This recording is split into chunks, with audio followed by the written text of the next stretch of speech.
Mukunda jewellers మొట్టమొదటి factory outlet లో long హారాల పండుగ. ఈ ఆఫర్ నవంబర్ 8 నుండి 16 వరకు.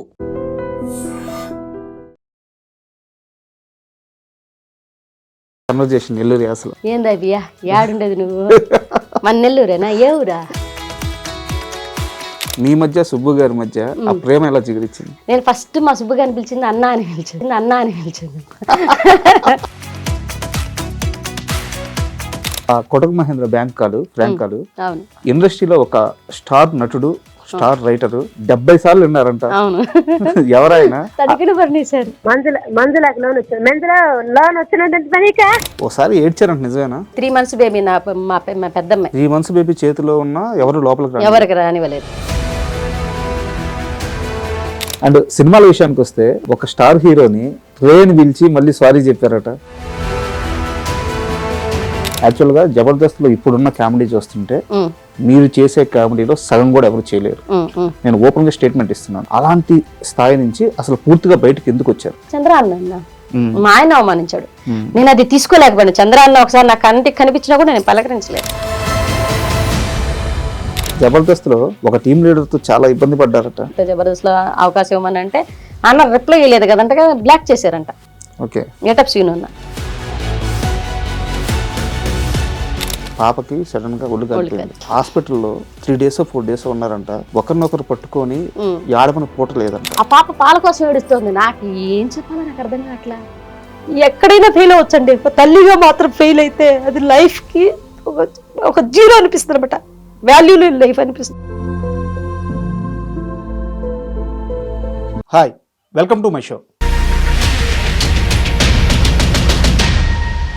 సినీ రంగంలో భాషకి, యాసకి గౌరవాన్ని ఇచ్చి ఏ ఆర్టిస్ట్ అయినా ముందుకెళ్తే వాళ్ళకి మంచి ఫ్యూచర్ ఉంటుంది. ఈ నేపథ్యంలోనే నెల్లూరు యాసని తన అస్త్రంగా మార్చుకొని యావత్ తెలుగు సినీ ప్రేక్షకులకు దగ్గరైన నటి నెల్లూరు నీరజ. ఇప్పుడు ఆమె చాలా busy artist.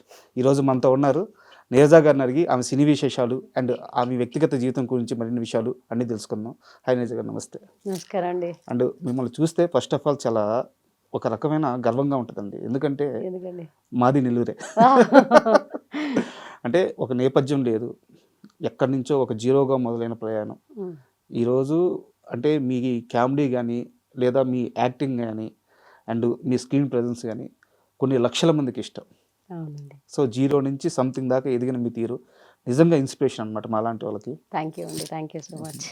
And first of all ఈ యాసను పట్టుకోవాలన్న ఆలోచన ఎలా వచ్చింది? లేదు, పల్లెటూరు నుంచి వచ్చాను కదండి. పల్లెటూరు నుంచి రావడం వల్ల అక్కడ పల్లెల్లో ఉండే ప్రతి ఒక్కరూ నెల్లూరు నుంచి ఎటకారం మొదలవుతుంది. ఎప్పుడు కూడా నెల్లూరులో యాసలో ఒక ఎటకారం ఉంటుంది, ఒక కామెడీ ఉంటుంది, ఒక లాలిత్యం కూడా ఉంటుంది. అంటే పలికే మాటలో ప్రేమ కూడా ఉంటుంది, ఆ ఎటకారంలో ప్రేమ కూడా ఉంటుంది. దీన్ని ఎలా అందరికి తెలిసేటట్టు ప్రజెంట్ చేయకూడదు, ఎందుకు ప్రజెంట్ చేయకూడదు అనేసి ఒక ఆలోచన. అప్పుడే మేము దానికి ముందే గవర్నమెంట్ పథకాలు అనేవి నడిచేవన్నమాట నెల్లూరులో. ఆ గవర్నమెంట్ కళాకారులుగా మొదలైనాం. నెల్లూరు అంతా, ఆంధ్ర అంతా ఒక గవర్నమెంట్ కళాకారులుగా మొదలయ్యి అక్కడే ప్రతి ప్రోగ్రాం చేసుకుంటూ వచ్చాం. ఒకనొక టైంలో అన్వేషణ అనేసి ఒక ప్రోగ్రాం జరిగింది ఆర్టిస్టుల కోసం, జీ తెలుగు నుంచి. అది నెల్లూరుకు వచ్చింది. ఆ అన్వేషణ ప్రోగ్రాంలో మా టీం సెలెక్ట్ అయిందనమాట. మా సీను అన్నగారు, మా హస్బెండ్ సుబ్బు గారు వీళ్ళు వెళ్ళి పర్ఫామ్ చేయడం. మాకు లేడీ ఆర్టిస్ట్ కూడా ఉందండి అంటే అవునా తీసుకురండి అంటే అప్పుడు మేము వెళ్ళి ఒక స్కిట్ పర్ఫామ్ చేస్తే అప్పటికే మేము కామెడీ షోలు స్టేజీల మీద చేస్తున్నాం. అంటే మనకు ఈవెంట్స్ ఉంటాయి కదా, ఈవెంట్స్లో కామెడీ షోలు చేసేవాళ్ళం అనమాట. అలా మాకు కామెడీ షోలు అలవాటు అవ్వడం వల్ల అక్కడ ఒక పర్ఫార్మెన్స్ చేయడం జరిగింది. వాళ్ళు టీవీ దాకా తీసుకొచ్చారు, జీ తెలుగు దాకా. అట్లా అప్పుడు మేము చెప్పామన్నమాట, మేము నెల్లూరు యాసతో మాట్లాడతామండి, బాగా నవ్విస్తాము అని అంటే తప్పకుండా చేయమన్నారు. ఫస్ట్ ఆ షో మొదలైనప్పుడు నెల్లూరు నీరజ అనేది పెట్టారనమాట. ఎవరా పేరు పెట్టింది? డైరెక్టర్ చునియా గారు. నన్ను అడిగారన్నమాట, నీ పేరు ఏంటంటే నీరజ అంటే నెల్లూరు యాస బాగా మాట్లాడతాను మేడం అంటే ఓకే నేనేం ఇలాగే పెట్టుకుంటావంటే లేదు మేడం నేను నెల్లూరు యాసతోనే రికగ్నైజ్ అవ్వాలనుకుంటున్నాను, నేను అదే పేరు పెట్టుకుంటానని చెప్పడం జరిగింది. మా వాళ్ళు కూడా అదే ఓకే అన్నారు. మా వారు కూడా సూపర్ బాగుంది అన్నారు. ఆ టైంలో అది మేడం పెట్టడం ఆ స్క్రీన్ నా పేరు ఎలా పోయిందో, నా పేరు వాస్తవానికి మన్నేపల్లి నీరజ అంటే మా హస్బెండ్ వాళ్ళ ఇంటి పేరు, అది కాస్త నెల్లూరు నీరజ అయింది. ఏదైనా ఒక్కసారి ఒక కన్వర్జేషన్ నెల్లూరు యాసలో నెల్లూరు అసలు ఏందా బియ్యా యాడుండేది నువ్వు మన నెల్లూరేనా ఏ ఊరా నెల్లూరు కావాలి. కావాలి బాగుంటదయ్యా మీకు కావాలని వచ్చిందా మొన్న ఎప్పుడు వచ్చినావు? మొన్న అంతేరా మన తుఫాన్ వచ్చింది కదా అప్పుడు వచ్చిన అవునా? ఇదేనండి అంటే ఇంకా గ్రామీణ భాష నెల్లూరు యాసలో కూడా గ్రామీణ భాషల్లో కూడా పలు రకాలు ఉన్నాయి. అంటే సిటీకి వచ్చేసరికి ఒక రకంగా మాట్లాడతారు. నెల్లూరు గ్రామీణ భాషకు వచ్చేసరికి యో ఏంది చిన్నాయనో ఏడుండవా నువ్వా ఇక్కడేనా ఉండేదా ఇట్లా మాట్లాడతారు. మళ్ళీ సిటీకి వచ్చేసరికి ఎలా మాట్లాడుకుంటారు అన్న అది కాదన్నా కుట్టేస్తారనమాట. ఏదో గౌరవం ఇచ్చినట్టు మాట్లాడతారు. అది కాదన్నా అవునా ఇదినా ఇక్కడ పోతున్నా అన్న పోదన్నా ఇదన్నా అని అంటే ఒక గౌరవం వస్తుంది. అక్కడికి ఇక్కడికి తేడా వస్తుంది. సూపర్. అండ్ వీధి నాటకాలు అంటే వీధి షోలు అనొచ్చేమో, స్ట్రీట్ షోలు అనొచ్చేమో, స్ట్రీట్ ప్లేస్ అక్కడి నుంచి మొదలైన ప్రయాణం ఒక టీమ్ గా హైదరాబాద్ చేరింది. హైదరాబాద్ చేరిన తర్వాత మీ మధ్య సుబ్బు గారి మధ్య ఆ ప్రేమ ఎలా జిగిరిచ్చింది? అదే అసలు వాస్తవానికి నేను స్ట్రీట్ ప్లేస్ అసలు నాకు అసలు ఇండస్ట్రీకి కానీ తెరకి కానీ సంబంధమే లేదండి. మా ఇద్దరు ప్రేమ ఇక్కడ కాదు. మేము అందరూ అనుకుంటేది ఏంటి నేను ఇక్కడికి వచ్చే తర్వాత ఆర్టిస్ట్ అయ్యానేమో అనుకుంటే లేదు. పెళ్ళికి ముందు మా పెదనాన్నగారు కూడా చిన్న చిన్న వేషాలు వేసేవాళ్ళు అన్నమాట. ఆయన స్టేజ్ షోలు చేసుకునేవాళ్ళు. ఆయన పెదనాన్నగారు ఒక టీం నడిచేది ఆయనది. సుబ్బు గారి వాళ్ళది ఒక టీం ఉండేది. వాళ్ళదంతా గవర్నమెంట్ ప్రోగ్రామ్స్ జరుగుతున్నాయి అప్పుడు. అది ఆధునిక వీధి నాటికలు అవి జరుగుతున్నప్పుడు మా పెదనాన్నగారికి లేడీ ఆర్టిస్ట్ రాలేదన్నమాట ఆ రోజు. నన్ను తీసుకెళ్ళేసి కలెక్టర్ ఆఫీస్ నెల్లూరు జిల్లా కలెక్టర్ ఆఫీస్లో నాకు లేడీ ఆర్టిస్ట్ రాలేదు నాన్న, నేనైతే వాళ్ళ అమ్మాయినే కాబట్టి మా పెదనాన్నగారు కదా, నువ్వు ఒకసారి వచ్చి జస్ట్ అక్కడ ఆ అమ్మాయి ప్లేస్లో నువ్వు నిల్చుంటే, కవిత అనే అమ్మాయి ప్లేస్లో నువ్వు నిల్చుంటే జస్ట్ ఆ రోజు పేరు రాసేసుకుంటారు, వాళ్ళకి మనం ఎవరో తెలీదు, తర్వాత ఆ అమ్మాయి రేపు వచ్చేస్తుంది అని అన్నారు. ఓకే డన్ పెదనాన్న పర్లేదు. మా అమ్మని అడిగితే ఓకే తీసుకెళ్ళమంది. సరే నేను వెళ్ళడం జరిగింది. అప్పుడు ఫస్ట్ టైం మా ఆయన్ని చూడ్డాను నేను అక్కడ నెల్లూరు జిల్లా కలెక్టర్ ఆఫీస్లో చూసాను. ఆయన ఇంకో నాటకం వాళ్ళు వేరే నాటకం వేయడానికి వచ్చారు. అందరూ వచ్చేసి అప్పుడు ఏదో పార్టీ నడుస్తోందండి, పార్టీ మీటింగ్ నడుస్తోంది. వాళ్ళ తరపున ఎన్ఎస్సి బిల్డింగ్కి తీసుకొచ్చారు హైదరాబాద్లో తీసుకొచ్చి మాకు ఒక సెక్షన్ అనేది ఇచ్చారన్నమాట. కళాకారులకి రేపటి నుంచి ఈ పథకాలు చెప్పాలి, ఇది చేయాలని చెప్పేసి ఇలా జరుగుతాయి. మమ్మల్ని అందరినీ ఒక 3 రోజులు ఇక్కడ తీసుకొచ్చారు హైదరాబాద్కి. మా పెదనాన్న కాబట్టి మా అమ్మ పంపించారు. ఇక్కడికి వచ్చిన తర్వాత మా వారు అక్కడ చూడడం మీది ఏ ఊరు ఎక్కడ ఉంటావు, అప్పుడు నాకు కరెక్ట్ 18 సంవత్సరాలండి. 18 సంవత్సరాలు. మీదే ఊరు ఎక్కడ ఉంటావు అని అడిగితే నేను ఫస్ట్ మా సుబ్బు గారిని పిలిచింది అన్న అని పిలిచింది. అన్న మాది పలానా తాళ్ళపూడి దగ్గర, మీరు ఎక్కడన్నా అంటే మా ఆయన ఇట్లా చూస్తున్నాను, అన్న ప్రపంచంలో ప్రతి ఓడికి అన్న అని అంటున్నాడు. నాకు అర్థం కాల, ఆయన సెన్స్ అనేది నాకు అర్థం కాల. మా పెదనాన్నకి చెప్పామంట, అన్న నాతో మాట్లాడుతున్నారు పెదనాన్న అంటే, మాట్లాడమ్మా తప్పే ఉంది, ఎవరైనా మాట్లాడతారు కదా ఆడపిల్లలు, నాకు మాట్లాడే తప్పే ఉంది. సరే మాట్లాడదాం అంటే నేను 2-3 టైమ్స్ అన్న అంటే ఊరికి అన్న సాగొడుతున్నావు అని అన్నాడు. తర్వాత నాకు 3 days అయిపోయిన తర్వాత రిటర్న్ అయ్యాం అనమాట హైదరాబాద్ నుంచి నెల్లూరుకి. అప్పుడు చెప్పారు నిన్ను నేను పెళ్లి చేసుకుంటాను అన్న. మా అక్కకి పెళ్లి కాలప్పటికి అంటే వాళ్ళు చెప్పారనమాట, వాళ్ళది వేరే క్యాస్ట్, మాది వేరే క్యాస్ట్. మా సుబ్బు గారు వాళ్ళది, నాది చిన్న క్యాస్ట్, ఆయన పెద్ద క్యాస్ట్. క్యాస్ట్ల గురించి దగ్గర పెద్ద క్యాస్ట్ అనమాట. మా ఇంట్లో ఒప్పుకుంటారు లేదని ఒక టెన్షన్. పైగా నా వయసు కూడా పెళ్లి వయసు కాదు, 18 ఏళ్ళు పెళ్లి వయసు కాదు. నెల్లూరుకి వచ్చేటప్పుడు బస్సులో చెప్పారు నాకు, నువ్వంటే నాకు ఇష్టం, నేను పెళ్లి చేసుకుంటాను. 3 days అక్కడ ఉన్నాం మీ ఎన్ఎస్సి క్యాంపస్లో. 3 days, 3rd day బస్సులో జర్నీ జరిగింది. ఆ జర్నీలో చెప్పారన్నమాట, మా పెదనాన్నగారు నేను ఒక బస్ కూర్చో ఉన్నాము, అవతల సైడ్ సుబ్బు వాళ్ళ టీం కూర్చో ఉన్నారు. బస్సులో అంతా వరుసగా కూర్చో ఉంటే మేమిద్దరం ఒక సీట్లో, మా పెదనాన్న నేను, తర్వాత ఆపోజిట్లో వాళ్ళు ఉన్నారు. నా వంక చూడడం ఇంకా ఉంటుందిగా పురాణం అంతా, వంక చూడడం, నన్ను చూస్తున్నాడు ఈడెవడో, ఎందుకు చూస్తున్నారు, సరే ఈయనకి ఏదో నాకు అర్థమవుతుంది, చిన్న వయసు అయినా సరే తెలుస్తుంది కదా, నన్ను చూస్తున్నారు, ఈయనకి నేను నచ్చాను అండ్ మనకు నిజంగా పెళ్లి వయసు వచ్చిందా అంటే ఆ క్యూట్నెస్ అది బాగుంటుంది. అప్పుడు ఆ చూడడానికైనా వాళ్ళే నన్ను ఒక అబ్బాయి చూస్తున్నాడు, ఇదేంట్రా ఇది, ఈ అబ్బాయికి ఏం చెప్పాలి, ఎలా చెప్పాలా తెలీదు.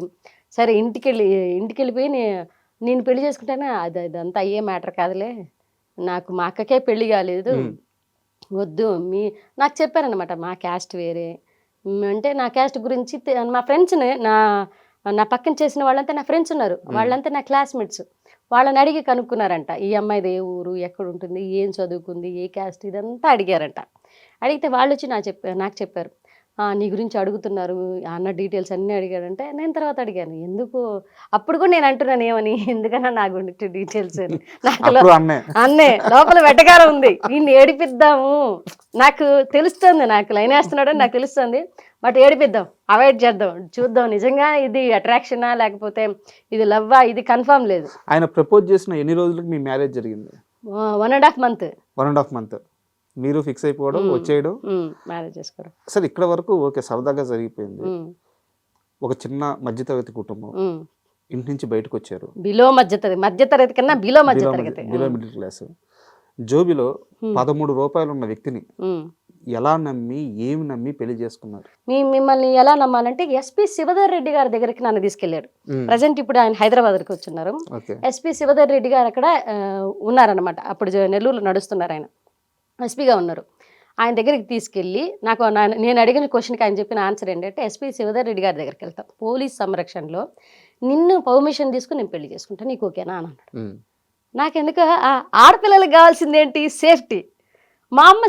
ఈ ప్రపోజల్ మా అమ్మకి చెప్పాను అనమాట.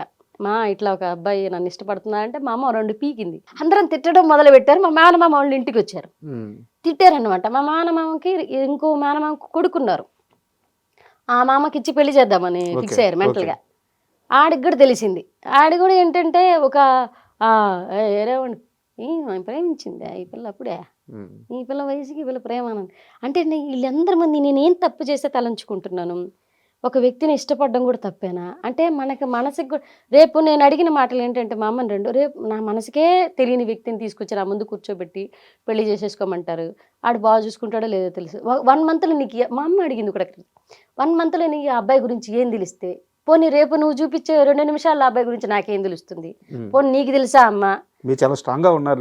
నేను స్ట్రాంగ్గా ఉన్నాను. నేను క్వశ్చన్స్ అడుగుతున్నా, ఆవిడ క్వశ్చన్స్ అడుగుతుంది. ఇలా కాదని చెప్పేసి మా అమ్మ ఏం చెప్పింది, ముందు అక్కకి పెళ్ళి అయిపోతే నీకు పెళ్లి చేయడమా, లేకపోతే ముందు ఈ పిల్లకి పెళ్లి చేద్దామని వాళ్ళు ఒక రకమైన డిస్కషన్ నడుస్తుంది. మా సుబ్బు గారికి చెప్పాను అనమాట. సుబ్బు ఇలా నడుస్తుంది అని చెప్పి. మా ఊర్లో అప్పుడు నాకు సెల్ ఫోన్ లేదు, ఇంట్లో ఫోన్స్ లేవు. ఊర్లో ఎస్టీడీ బూత్ ఉంది. ఎస్టీడీ బూత్కి వెళ్ళి నా ఫ్రెండ్ ఒక అమ్మాయి ఉండే, కృష్ణవేణి అనేసి, ఆమె ఆ ఊర్లోనే ఉంటుంది. ఆమెకి మ్యాటర్ అంతా చెప్పాను. ఆమె దగ్గర డబ్బులు తీసుకొని ఎస్టీడీ బూత్కి వెళ్ళి ఫోన్ చేసి మా సుబ్బు గారు ఒక ఫోన్ నెంబర్ ఇచ్చారు. ఆ నెంబర్కి చేస్తే వాళ్ళ ఇంటికి ల్యాండ్ లైన్కి పోతున్నది. ఆ ల్యాండ్ లైన్కి ఫోన్ చేసి స్వప్న అని చెప్పాను అనమాట నా పేరు. అంటే ఎత్తుకోవడం మా సుబ్బు గారికి కొన్ని పాయింట్స్ భలే నచ్చాను అనమాట నాకు. ఎత్తుకోవడమే వాళ్ళ అమ్మగారు ఎత్తారు ఫోను. ఎవరమ్మా అని అంటే నేను స్వప్నని అని చెప్పాను. స్వప్నని అంటే సుబ్బు గారితో మాట్లాడాలి, మొన్న నాకు ఈ నెంబర్ ఇచ్చారు, వాళ్ళ టీంలో చేశాను నేను అని అంటే ఎత్తుకోవడం. వాళ్ళ అమ్మ వెళ్ళిపోయారు. ఫోన్ ఇచ్చేసి సుబ్బు గారికి వాళ్ళ అమ్మ వెళ్ళిపోయారు. ఆయన ఎత్తుకోవడం చెప్పి నేను అంటాడు.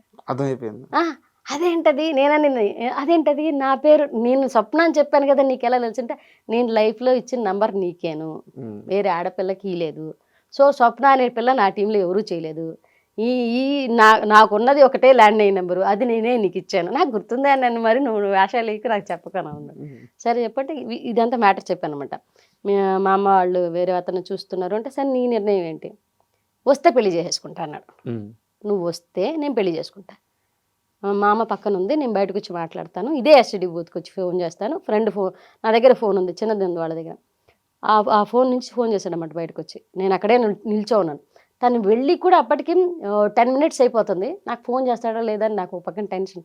ఎస్టీడీ బూత్లో ఉన్నాను నేను. మళ్ళీ రిటర్న్ కాల్ చేస్తే ఆ ఎస్టీడీ బూత్ ఆవితే మళ్ళీ నాకు ఇచ్చిందనమాట. ఇందాక చేసిన అన్న వాళ్ళకి, బయట వాళ్ళకి ఏం చెప్తాం, ఇందాక చేసిన అన్న చేశారు అంటే సరే మాట్లాడుకుంటున్నాం అనమాట. మళ్ళీ ఎక్కడ మ్యాటర్ తెలిస్తే మా అమ్మ దాకా వెళ్ళిపోద్దు, ఆపేస్తారని ఒక టెన్షన్ ఉండే.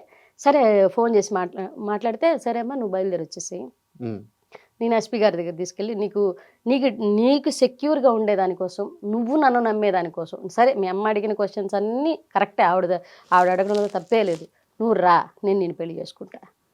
సరే తీసుకెళ్ళాడు. ఈ స్ట్రగుల్ పీరియడ్లో నాకు నమ్మకం కలిగింది అనమాట. ఇప్పుడు ఎన్ని సంవత్సరాలు అవుతుంది పెళ్ళి?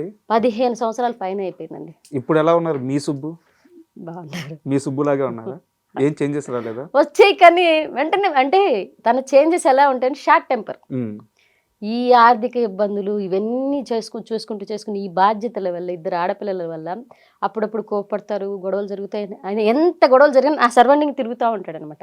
నన్ను వదిలిపెట్టిపోడు, నా సర్వెంటింగ్ తిరుగుతూ ఉంటాడు. మళ్ళీ 2 రోజులు మాట్లాడుకుంటుంటే ఏంటే నువ్వు ఏదో గొడవలో ఏదో అన్నాను వదిలేసి అంటే నాకు అర్థమవుతుంటుంది. సో మనకున్న స్ట్రగుల్స్ వల్ల, ఆర్థిక ఇబ్బందుల వల్ల వచ్చే గొడవలు, ఆర్థిక ఇబ్బందుల్లో వచ్చిన గొడవలు కానీ మా ఇద్దరి మధ్యన వచ్చిన గొడవలు లేవన్నమాట. ఈ ఆర్థిక ఇబ్బందుల వల్ల వచ్చిన గొడవలు, అప్పులు ఎందుకు నేను చెప్పినప్పుడు విన్నావా నాన్న, నువ్వు తీసుకుంటావు వాళ్ళ దగ్గర, ఎందుకు అంతంత వడ్డీలంటే తీసుకుంటావు, నా మాట విన్నావా, అది ఇది పడ్డాం, బాగానే పడ్డాయి. కానీ మళ్ళీ కంబ్యాక్ వస్తానమాట. లైఫ్ అంతా సెట్ అయిన తర్వాత ఎప్పుడైతే మీరు ఇక్కడ జీ తెలుగుకి ఎంట్రీ ఇచ్చారో, కామెడీ క్లబ్ యాక్చువల్గా జబర్దస్త్ కంటే ముందు స్టార్ట్ అయిన షో అది. అవును అవును, చాలా సక్సెస్ కూడా అయింది. అవును. బట్ ఎందుకు ఆగిపోవాల్సి వచ్చింది? అంటే వాళ్ళు 16 ఎపిసోడ్స్ చేశారండి. 16 ఎపిసోడ్స్ 18 ఎపిసోడ్స్ చేశారు. లైవ్లో మ్యూజిక్, అక్కడ ఉన్న ఎడిటింగ్ కూడా లైవ్లోనే. అంటే మనం ఇక్కడ ఎపిసోడ్స్ చేసేసిన తర్వాత ఎడిటింగ్ తీసుకెళ్ళి దాన్ని టెలికాస్ట్ ఇదంతా లేదు. ఆవిడ చునియా గారు అనేసి బాస్ సినిమా డైరెక్టర్ అనమాట ఆవిడ. మాకు ఆ షో చేసిన ఆవిడ లైవ్లో ఎడిటింగ్ పెట్టించారు. పెద్ద పెద్ద ఇప్పుడు సీరియల్ ఫామ్ అవుతున్న వాళ్ళని చేత, తర్వాత సినిమాల్లో బాగా ఎక్కువ ఫామ్ అయిన వాళ్ళని తీసుకొచ్చి పోటీగా పెట్టి, మా నెల్లూరు వాళ్ళని పోటీగా పెట్టి చేశారనమాట. కానీ ఆవిడ లేడీ కదా, వాళ్ళ స్ట్రగుల్ ఏంటో మాకైతే అర్థం కానీ 16 ఎపిసోడ్ తర్వాత ఆపేశారు, షోనే ఆపేశారు. ఆవిడ కూడా ఏంటంటే తొక్కేసే వాళ్ళు ఉంటారు, ఈ షో కాకపోతే ఇంకో షో ఎదుగుతా నేను, ఇది కాకపోతే ఇంకోటి ఇస్తా నేను. బాధేసిందా 16 ఎపిసోడ్లు? కానీ ₹1,00,000 ప్రైజ్ మనీ మేము కొట్టామన్నమాట. సినిమా వాళ్ళతోటే, సీరియల్ వాళ్ళతోటే, మేము అసలు ఆర్టిస్టులమే, అక్కడ వెండి తెరకు సంబంధం లేని వాళ్ళతోటే మేము వచ్చి పోటీ చేసి మేము నవ్వించాము. అసలు ఏమీ తెలియదు అప్పుడు. ఈ స్టేజ్ ఫియర్ ఎంత ఉండేదంటే, స్టేజ్ షోలు చేసినా సరే చుట్టూ కెమెరాల మధ్యలో మేము, చుట్టూ కెమెరాలు కాకుండా చుట్టూ మనుషులు మధ్యలో మేము ఉన్నాం ఇంతకాలం. అక్కడ చుట్టూ కెమెరాల మధ్యలో మేము, అంతే కదా. ఏంట్రా బాబు ఎట్టు తిరగదామన్నా కానీ ఏమంటారు, ఏం మాట్లాడాలో, ఎటు వెళ్ళాలో, ఎటు రావాలో, ఈ టెన్షన్ ఉండేదన్నమాట. ఆ సమయంలో మీ చుట్టూ చాలా మంది స్టార్లు ఉన్నా ఒక్క ఈటీవీ ప్రభాకర్ గారు మాత్రం మిమ్మల్ని చాలా ఓన్ చేసుకున్నారంట, మీ టీం చాలా సపోర్ట్ గా నిలిచారంట. ఏంది ఆయనతో అనుభూతి ఏంది? ఆయన ఏం చెప్పారంటే, నేను కింద స్థాయి నుంచి ఎదిగిన వ్యక్తిని. ఎప్పుడు కూడా ఈ స్థాయి నుంచి ఎదిగిన వాళ్ళకి పక్కనోడి కష్టాలు అర్థమవుతాయి. అది ఉన్న పళంగా ఆర్టిస్టులు అవుతారు చూసారు, మధ్య మధ్యలో మనకు తెలియకుండా మన సైడ్కి ఆఫర్ వచ్చేస్తుంది. అలాంటి వాళ్ళకి ఎంత పక్కనోడి బాధలు అర్థంగా. మేము చిన్న స్థాయి నుంచి ఎదిగిన వాళ్ళం కాబట్టి వాళ్ళు మాట్లాడారు అనమాట. ఏం చేస్తుంటారమ్మా మీరు, మా ఆయన మా అన్నయ్య మేము ఒక టీం సార్ పక్కన చేసేవాళ్ళు. మా ఆయనతో బాగా మాట్లాడేవారు ప్రభాకర్ అన్న. మేము ఒక టీం చేసామన్నా, ఇట్లా నెల్లూరులో కూడా ఈవెంట్లు చేస్తాం, అది ఏదంటో సూపర్. నేను కూడా అప్పటికే ఆయన ప్రొడ్యూసర్ కాల, ఈటీవీ ప్రభాకర్ అన్న ఇప్పుడు ప్రొడ్యూసర్. ఆయన సీరియల్లో నటిస్తున్నారు, యాంకర్గా కూడా ఉన్నారు ఆయన. ఇట్లా మాట్లాడి, నేను ఒక యాంకర్ని, అంటే నేను మిమ్మల్ని సీరియల్లో చూశాను సార్ అంటే, మంచిదమ్మా, అవునా, బాగా చేశానా, నేను బాగున్నానా, అక్కడికి ఏమైనా సంబంధం ఉందా, మారిపోయానా, మీరు బాగున్నారన్నా అంటే అందరితో మాట్లాడారనమాట. బట్ లేడీ ఆర్టిస్టులు ఎవరు కూడా నన్ను దగ్గర తీసుకోవడం కానీ, నాతో ఫ్రీగా మాట్లాడడం కానీ, ఫ్రీగా మూవ్ అవ్వడం కానీ ఎవరు జరగలేదండి, ఎవరు జరగల. నాకు ఎక్కడ బాధ వేసిందంటే, జీ తెలుగు కామెడీ క్లబ్లో అప్పటిదాకా స్టేజ్ షోలు చేసాను. ఒక పల్లెటూరు నుంచి వచ్చిన అమ్మాయి మేకప్ గురించి తెలియదు, హెయిర్ స్టైల్స్ గురించి తెలియదు, ఒక కట్టు బొట్టు కూడా ఏమి సరిగా తెలియదండి. కెమెరా ముందు కెమెరా ఫియర్ తప్పితే కెమెరా ముందు ఎలా ఉండాలో, నడుచుకోవాలో కూడా తెలియదు.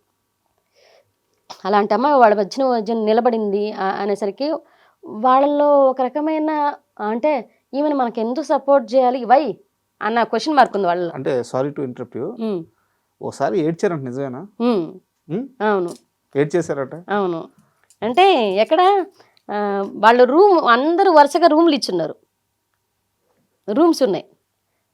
రూమ్స్ ఉంటే నాకు మాత్రం ఎవరు అందుకే నేను లేడీ ఆర్టిస్టులు ఎవరు దగ్గర తీసుకునేది ఎందుకన్నానంటే, మొత్తం వరుసగా సారథి స్టూడియోస్, అన్నపూర్ణ స్టూడియోస్ ఏదో స్టూడియోలో జరిగిందండి. జరిగితే అందరూ వరుసగా రూమ్లు ఇచ్చారు. ఆ లేడీ, మీరు ఒక లేడీ రూమ్లోకి వెళ్ళండి, ఏదో ఒక లేడీ రూమ్లోకి అంటే చెప్పారు నాకు. ఎవరో రానివ్వట్లేదు, ఎవరు రానివ్వలేదు. నేను కొబ్బరి నూనె పెట్టుకొని జడేసుకొని వాళ్ళు కామెంట్ చేసుకుంటున్నారు, నాకు వినపడుతున్నాయి, చెవులు దాకా వినపడుతున్నాయి నాకు.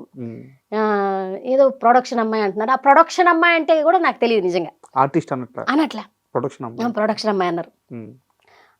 అన్నది కూడా ఒక పర్సన్ అయితే నాకు అది ఇప్పుడు ఆ పర్సన్కి నేను ఓ రేంజ్లో ఉన్నాను. మీకు ఆ ఆర్టిస్ట్ ఎవరో గుర్తున్నారా? అందరూ గుర్తు చెప్తారా, పేర్లు చెప్తారా? ఎందుకులేండి, నేను వెళ్ళాను. ఇండస్ట్రీలో ఉన్నారు ఇప్పుడు. ఇండస్ట్రీలో ఉన్నారు. నేను వెళ్ళాను ఒకసారి. ఆవిడ ఆ రూమ్ నుంచి ఆవిడ ఖాళీ చేసి వేరే రూమ్లోకి వెళ్ళారనమాట. ఎందుకు స్టేజ్ మీద పిలుస్తున్నారని. వేరే ఆర్టిస్ట్ ఈవిడ కలిసి వెళ్ళిన తర్వాత ఆ రూమ్లోకి వచ్చి నేను కూర్చున్నాను. నా చేతిలో బేబీ ఉంది, 3 months బేబీ. మా పెద్దమ్మాయి 3 months బేబీ చేతిలో ఉన్న ఎవరికి రానివ్వలేదు. అప్పుడు డైరెక్టర్ గారు వచ్చింది, చునియా గారు. ఆవిడ రూమ్ ఇచ్చింది నాకు. డైరెక్టర్ గారు రూమ్ ఇచ్చి కూర్చోబెట్టింది. కూర్చోబెట్టిన తర్వాత వాళ్ళ రూమ్ ఆవిడ రెడీ అయిపోయి వెళ్ళిపోతూ, నాన్న నువ్వు నాన్న అని మాట్లాడింది ఆవిడ. నన్ను హగ్ చేసుకొని, నువ్వు పెద్ద ఆర్టిస్ట్ అవుతావు, రాసి పెట్టుకోమని చెప్పింది. నువ్వు పెద్ద ఆర్టిస్ట్ అవుతావు, దేనికి భయపడకు, దేనికి సిగ్గుపడకు, నీకున్న యాక్టింగ్ని అక్కడ చూపించు. మనం ఎదిగే కొద్దీ అన్ని మన సరౌండింగ్స్ మారుతాయి, మనం మారుతాం, అన్నీ మారుతాయి. కానీ ఈరోజు నువ్వు ఎదిగినప్పుడు ఎలా ఉన్నావో రేపు కూడా అలాగే ఉండాలని చెప్పింది. నాకు ఒక బ్రెయిన్ వాష్ చేసి ఆవిడ కూర్చోబెట్టింది అనమాట. నేను ఏడుస్తుంటే, ఎందుకు ఏడుస్తున్నాం, వాళ్ళు ఎవరు రానిలేదు మేడం, వాళ్ళు ఎవరు కూర్చొనివ్వట్లేదు మేడం అని అంటే, దేనికి, నా రూమ్ ఉందిరా, నేను వాళ్ళు ఆర్టిస్టులు, నేను డైరెక్టర్ని, మిమ్మల్ని డైరెక్ట్ చేస్తాను, నా రూమ్లో వచ్చి కూర్చో. ఆయన చైరేసి కూర్చోబెట్టింది. కాసేపు కూర్చున్నాను. ఫీడింగ్ బేబీ మా పాప. ఆ పాపను ఎత్తుకొని తను డైరెక్షన్ చేయడానికి వెళ్ళిపోయారు. ఆ తర్వాత ఈవిడ రూమ్ నాకు ఇక్కడే మొత్తం కెమెరాలు ఏదేదో ఉన్నాయి అక్కడ. నాకు ఈవిడ రూమ్లో కూర్చోవాలంటే ఒక రకమైన టెన్షన్ వస్తుందన్నమాట. మేము డైరెక్టర్ కదా, మనం ఎంత కూర్చోబెట్టినా నాకు కూర్చోడానికి అవ్వట్లేదు. పక్కన ఆర్టిస్ట్ రూమ్ ఖాళీగా ఉంది. నేను వెళ్ళి ఆ ఆర్టిస్ట్ రూమ్లో కూర్చున్నాను. నన్ను చూసి ఆర్టిస్ట్ ఏంటంటే, ఎందుకు ఈ ఒక రూమ్ ఒక రకమైన వాసన వస్తుంది అనింది. మీరున్నారని నాకు అర్థం కాదు, సెన్స్ అర్థం కాలే. నాకు అర్థం కాక, నాకు తెలియదు మేడం అంటే, వాష్రూమ్ యూజ్ చేసేవారా మీరు అని. లేదు మేడం, ఇప్పుడే వచ్చాను డైరెక్టర్ గారు రూమ్లో. డైరెక్టర్ గారు రూమ్లోకి ఎందుకు వెళ్ళేవో అని. నాకు అసలు ఈమె ఏం మాట్లాడుతుంది, ఎందుకు ఇలా మాట్లాడుతుంది నాకు అర్థం కావట్లే. అప్పుడు ఆమె మాట్లాడేటప్పుడు నేను మధ్యలోంచి బయటకు వచ్చేసాను. డైరెక్టర్ గారి దగ్గరికి వెళ్ళిపోయాను. ఇంకా నేను ఏ రూమ్ దగ్గరికి పోలే, నేను రెడీ అయి ఉన్నాను. జస్ట్ మాకు అప్పుడు మేకప్ చేయట్లేదు, మా own costume, own hair style, నేనే జడేసుకొని ఒక చిన్న ముడి పెట్టుకొని శారీ కట్టేసుకున్నాను. ఫస్ట్ డే అది, డే 1 అనమాట. డే 2కి డైరెక్టర్ గారు రూమ్లో ఉన్నాను. ఆమె షో అయిపోయేంత వరకు నా రూమ్ వదలదు. అక్కడ నుంచి మీరు ₹1,00,000 ప్రైజ్ మనీ గెలిచిన తర్వాత వీళ్ళందరి రియాక్షన్ ఏంటి? మామూలు రియాక్షన్స్ కదా, వాళ్ళు ఫోటోలు తీసుకున్నారు మీతో వచ్చి. కానీ నాకు ఆ వ్యక్తి సారీ చెప్పలేదు. సారీ చెప్పడం కానీ, కన్విన్స్ ఒక కలివిడిగా మాట్లాడడం కానీ ఏది చేయలేదన్నమాట. సర్లే నేను లైట్ తీసుకున్నాను. ఇప్పటికీ కలుస్తుంటారా? లేదు, ఎప్పుడు ఆ వ్యక్తి గుర్తుందో లేదో కూడా తెలియదు నాకు. సో అక్కడ నుంచి ముందుకు వచ్చిన తర్వాత కొన్ని ఈవెంట్స్ చేశారు. తర్వాత కొన్ని సినిమాలు, వెబ్ సిరీస్లు అన్నీ వచ్చినాయి. కువైట్ కూడా వెళ్ళాము. సో ఈవెంట్స్ అప్పుడు చాలా బాగా చేశారు. లైఫ్లో సెటిల్ అవుతున్నామంటే బాగా నమ్మకం వచ్చింది. ఒక ఇల్లు కట్టుకున్నారు, పిల్లలు పెద్ద అయ్యారు. అనుకోకుండా ఒక కష్టం, పాపకి సడన్ గా ఒళ్ళు కలిపింది. ఆ ఎపిసోడ్లో హాస్పిటల్లో 3 days 4 days ఉన్నారంట. ఒకరినొకరు పట్టుకొని ఏడమని పూట లేదంట. ఏం జరిగింది అసలు హాస్పిటల్? అసలు మా పెద్ద పాపకి ఒళ్ళు కాలింది సార్. ఆ ఒళ్ళు కాలినప్పుడు ఏంటంటే, ఎంత ఏజ్ అప్పుడు? LKG student. చిన్న పాప, అవును ఎల్కేజీ స్టూడెంట్. చిన్న పాపకి 2 years చిన్న పాప. పెద్ద పాప ఎల్కేజీ స్టూడెంట్. ఆమెకి ఒక 42% బండి అంటే మొత్తం ఒక కోడి చర్మం కదా ఊడిపోయింది. వేడి నీళ్ళు పడితే ఒక కోడికి వితిన్ సెకండ్ల చర్మం ఎలా ఊడిపోతుందో అలా ఊడిపోయింది. మొత్తం ఊడిపోయి ఆ బేబీ ఇలా చూసుకోగానే అమ్మాయి కోమాలోకి వెళ్ళిపోయింది. పక్కన వాళ్ళు ఏంటి చచ్చిపోయిందని చెప్తున్నారు. అది ఇంట్లో హాట్ వాటర్ పెట్టాం. ఏమన్నా గీజర్ ఉంటుంది కదా, ఈ 400 rupees గీజర్స్ ఉంటాయి, బకెట్లో పెడతాం. అది పెట్టేసి స్పాట్ డెడ్ అయి ఉండాల్సింది. కానీ భగవంతుడి ఏంటంటే స్పాట్ డెడ్ అవ్వాల. అది హీటర్ పెట్టేసి నేను స్విచ్ ఆన్ చేస్తున్నాను. మా సుబ్బు గారు బయట ఉన్నారు. చిన్న పిల్లలు, ఒక పాప ఫీడింగ్ పాప, ఈ పాప అప్పుడే ఎల్కేజీకి వెళ్తుంది. ఈ అమ్మాయిని రోజు స్నానానికి బతిమలాడితే కానీ స్నానానికి రాదు ఈ పాప. అలాంటిది ఆ రోజు నేను పిలవక తలకే బాత్రూంలోకి వెళ్ళింది. అది ముట్టుకోగానే షాక్ వచ్చింది. ఈమెం చేసి ఆ షాక్ వచ్చిన బట్టే కింద పడిపోయింది. ఆ కింద పడ్డంతో కాలు తన్నింది అనమాట బకెట్ని. ఆ నీళ్ళు వచ్చి మీద పడిపోయినాయి. ఇంకా ఎక్కువైంది అది. కానీ ఆ హీటర్ పక్కన పడిపోయింది.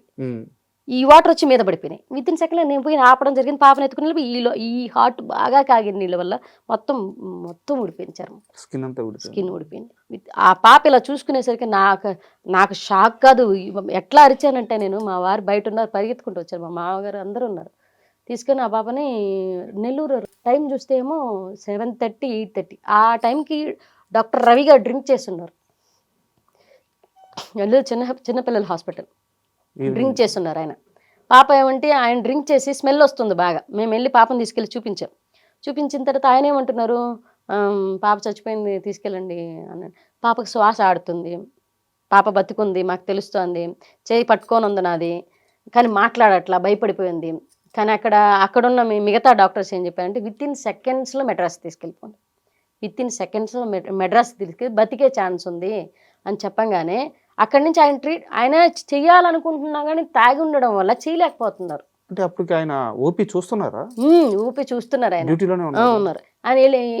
ఆయనకి అది వెళ్ళిపోయే టైం అంట. ఆయన వెళ్ళిపోయే టైంలో మేము వెళ్ళాం ఎమర్జెన్సీ. కానీ ఆయన ఏంటంటే బాబా చనిపోయింది తెలుస్తుంది ఇట్లా అంటున్నారు. పక్కన వాళ్ళు మేనేజ్ చేస్తూ ఆయన తీసుకెళ్ళిపోయారు పక్కకి. ఆయన తీసుకెళ్ళిపోయిన తర్వాత ఇంకొక డాక్టర్ వచ్చి మాట్లాడి పాప బతికే ఛాన్సెస్ ఉంది, కానీ మీరు డబ్బులు పెట్టుకెళ్ళితే కంచికామకోటి హాస్పిటల్స్ ఉన్నాయి అవును మెడ్రాస్లో, అక్కడికి తీసుకెళ్ళమని చెప్పారు. మా దగ్గర డబ్బులు లేవు ఆ టైంలో, అప్పుడే ఇల్లు కట్టున్నాము, పూర్తయిపోయింది, చిల్లి కావలేదు డబ్బులు.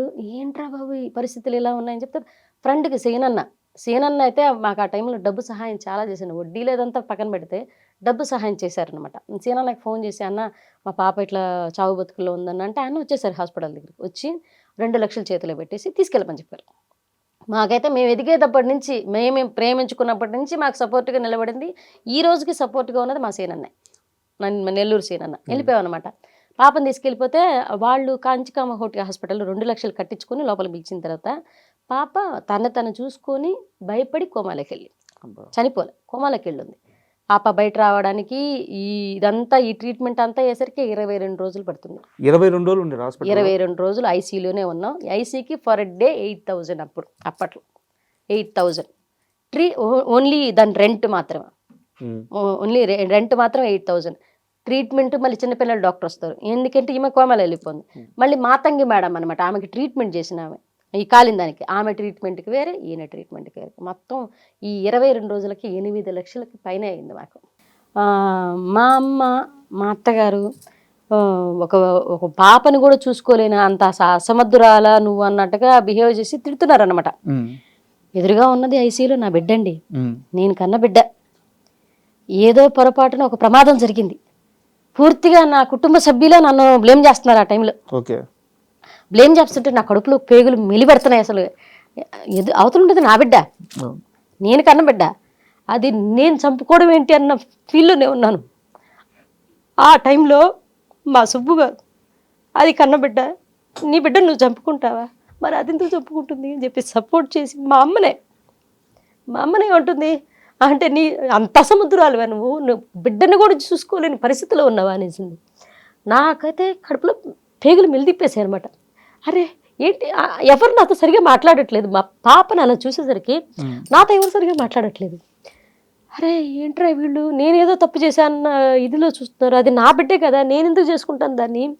నాకు ఒక రకమైన బాధ అయిపోయి 3 రోజులు బ్రష్ లేదు, తిండి లేదు. ఐసీయూలో నుంచి అమ్మాయి 72 అవర్స్ తర్వాత చెప్తామన్నారు వాళ్ళు. 24 అవర్స్ కూడా కాదు, 42 అవర్స్ కాదు, 72 అవర్స్ తర్వాత చెప్తామన్నారు డాక్టర్ గారు. ఈ 3 రోజులు ఏం చెప్తారు, ఈ పాపను ఎలా బయట వస్తుందో లేకపోతే చచ్చిపోతుందో నా మైండ్లో ఇదే రన్ అవుతుంది.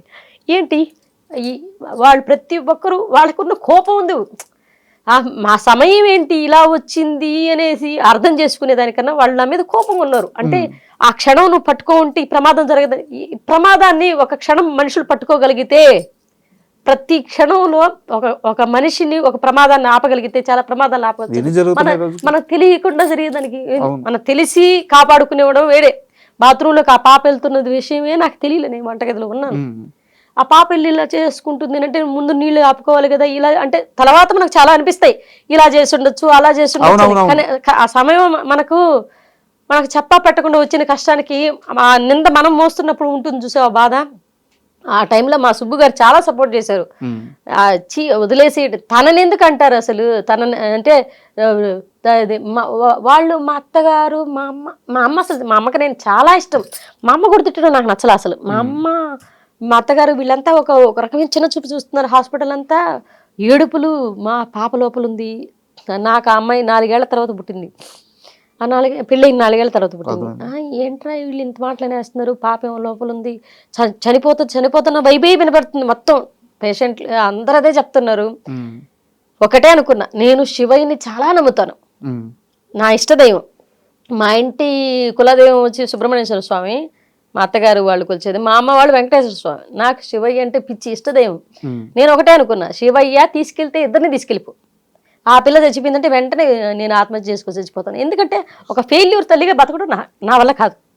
ఎందుకంటే నా బిడ్డని చంపుకున్నానన్న నింద నేను పోయలేను జీవితాంతం, దానికన్నా చచ్చిపోవడం మేలు అని అనిపించింది నాకు ఆ టైంలో. అంటే ఎక్కడైనా ఫెయిల్ అవ్వచ్చండి, ఒక తల్లిగా మాత్రం ఫెయిల్ అయితే అది లైఫ్కి ఒక జీరో అనిపిస్తుంది అనమాట, వాల్యూ లేని లైఫ్ అనిపిస్తుంది. అరే ఇంత చిన్న బిడ్డని కాపాడుకోలేకపోయావా ఈ క్వశ్చన్ మార్క్ వస్తుంటే నాకు ఒక బాధ, లోపలంతా ఏడుస్తున్నాను. నేను 3 రోజులు సుబ్బుని పట్టుకుని ఏడిచాను నేను. లేదు, నాకు ఎదురుగా శివాలయం ఉంది, హాస్పిటల్ ఎదురుగా శివాలయం ఉంది, ఓ తల్లి ఎదురుగా బిడ్డ చచ్చిపోతుందన్న వేదన నేను పడ్డాను చూడు. అబ్బా, చిన్న పాప, అదే నేను కన్నబిడ్డ నా కళ్ళ ముందు చావు బతుకుల్లో ఉందనేది తీసుకోలేకపోయాను. ఆ తర్వాత వాళ్ళు దానికి నన్ను బ్లేమ్ చేస్తుంటే ఇంకా తీసుకోలేకపోయాను అనమాట. సుబ్బు చాలా సపోర్ట్ చేశాడు. సుబ్బు మనస్తత్వం ఎలా అంటే, కొన్ని విషయాలు తను చూసి నేను చాలా నేర్చుకున్నాను. తను ఆడపిల్ల పుడితే అదేంటారు హాస్పిటల్ మొత్తం స్వీట్స్ పంచాడు. తను పాప పుట్టిందని అందరూ పాప అని చెప్పగానే తిన ఫస్ట్ పాపకి సెకండ్ పాప కూడా అలాగే చేశారు. డాక్టర్ విజయలక్ష్మి హాస్పిటల్లో స్వీట్స్ పంచాడు అనమాట. తను చాలా పాజిటివ్గా ఉంటాడు మైండ్ సెట్. తను నాకు చెప్పింది ఏంటి, నాన్న పాప విషయంలో నీ తప్పు లేదు, భగవంతుడు ఏదో మనకు తెలియకుండా చాలా పెద్ద బాధ ఇచ్చాడు, దాన్ని బయట ఎట్ట రావాలని మనం ఆలోచించుకోవాలి. కానీ ఈ టైంలో నువ్వు పిరికిదానిలా ప్రవర్తించడం ఏంటి, పిరికిదానిలా మాట్లాడడం ఏంటి, వదిలే అని చెప్పేసి నాకు చెప్తున్నా. కానీ వీళ్ళు పక్కన చేరి ఇవన్నీ అంటుంటే నేను తీసుకోలేకపోతున్నాను. నా మొహాన్ని అనేస్తున్నారు అనమాట. ఆ పాప లోపల ఉన్నదాన్ని వాళ్ళ ప్రేమ, అది వాళ్ళ కోపం, బట్ అది హద్దు దాటి తన అనకూడదు అనేది దానికి సెన్స్ రావట్లా, తల్లిగా తీసుకోలేకపోతున్నారు. నేను తప్పు చేయకపోయినా నిందభరిస్తున్నానే అన్న బాధ.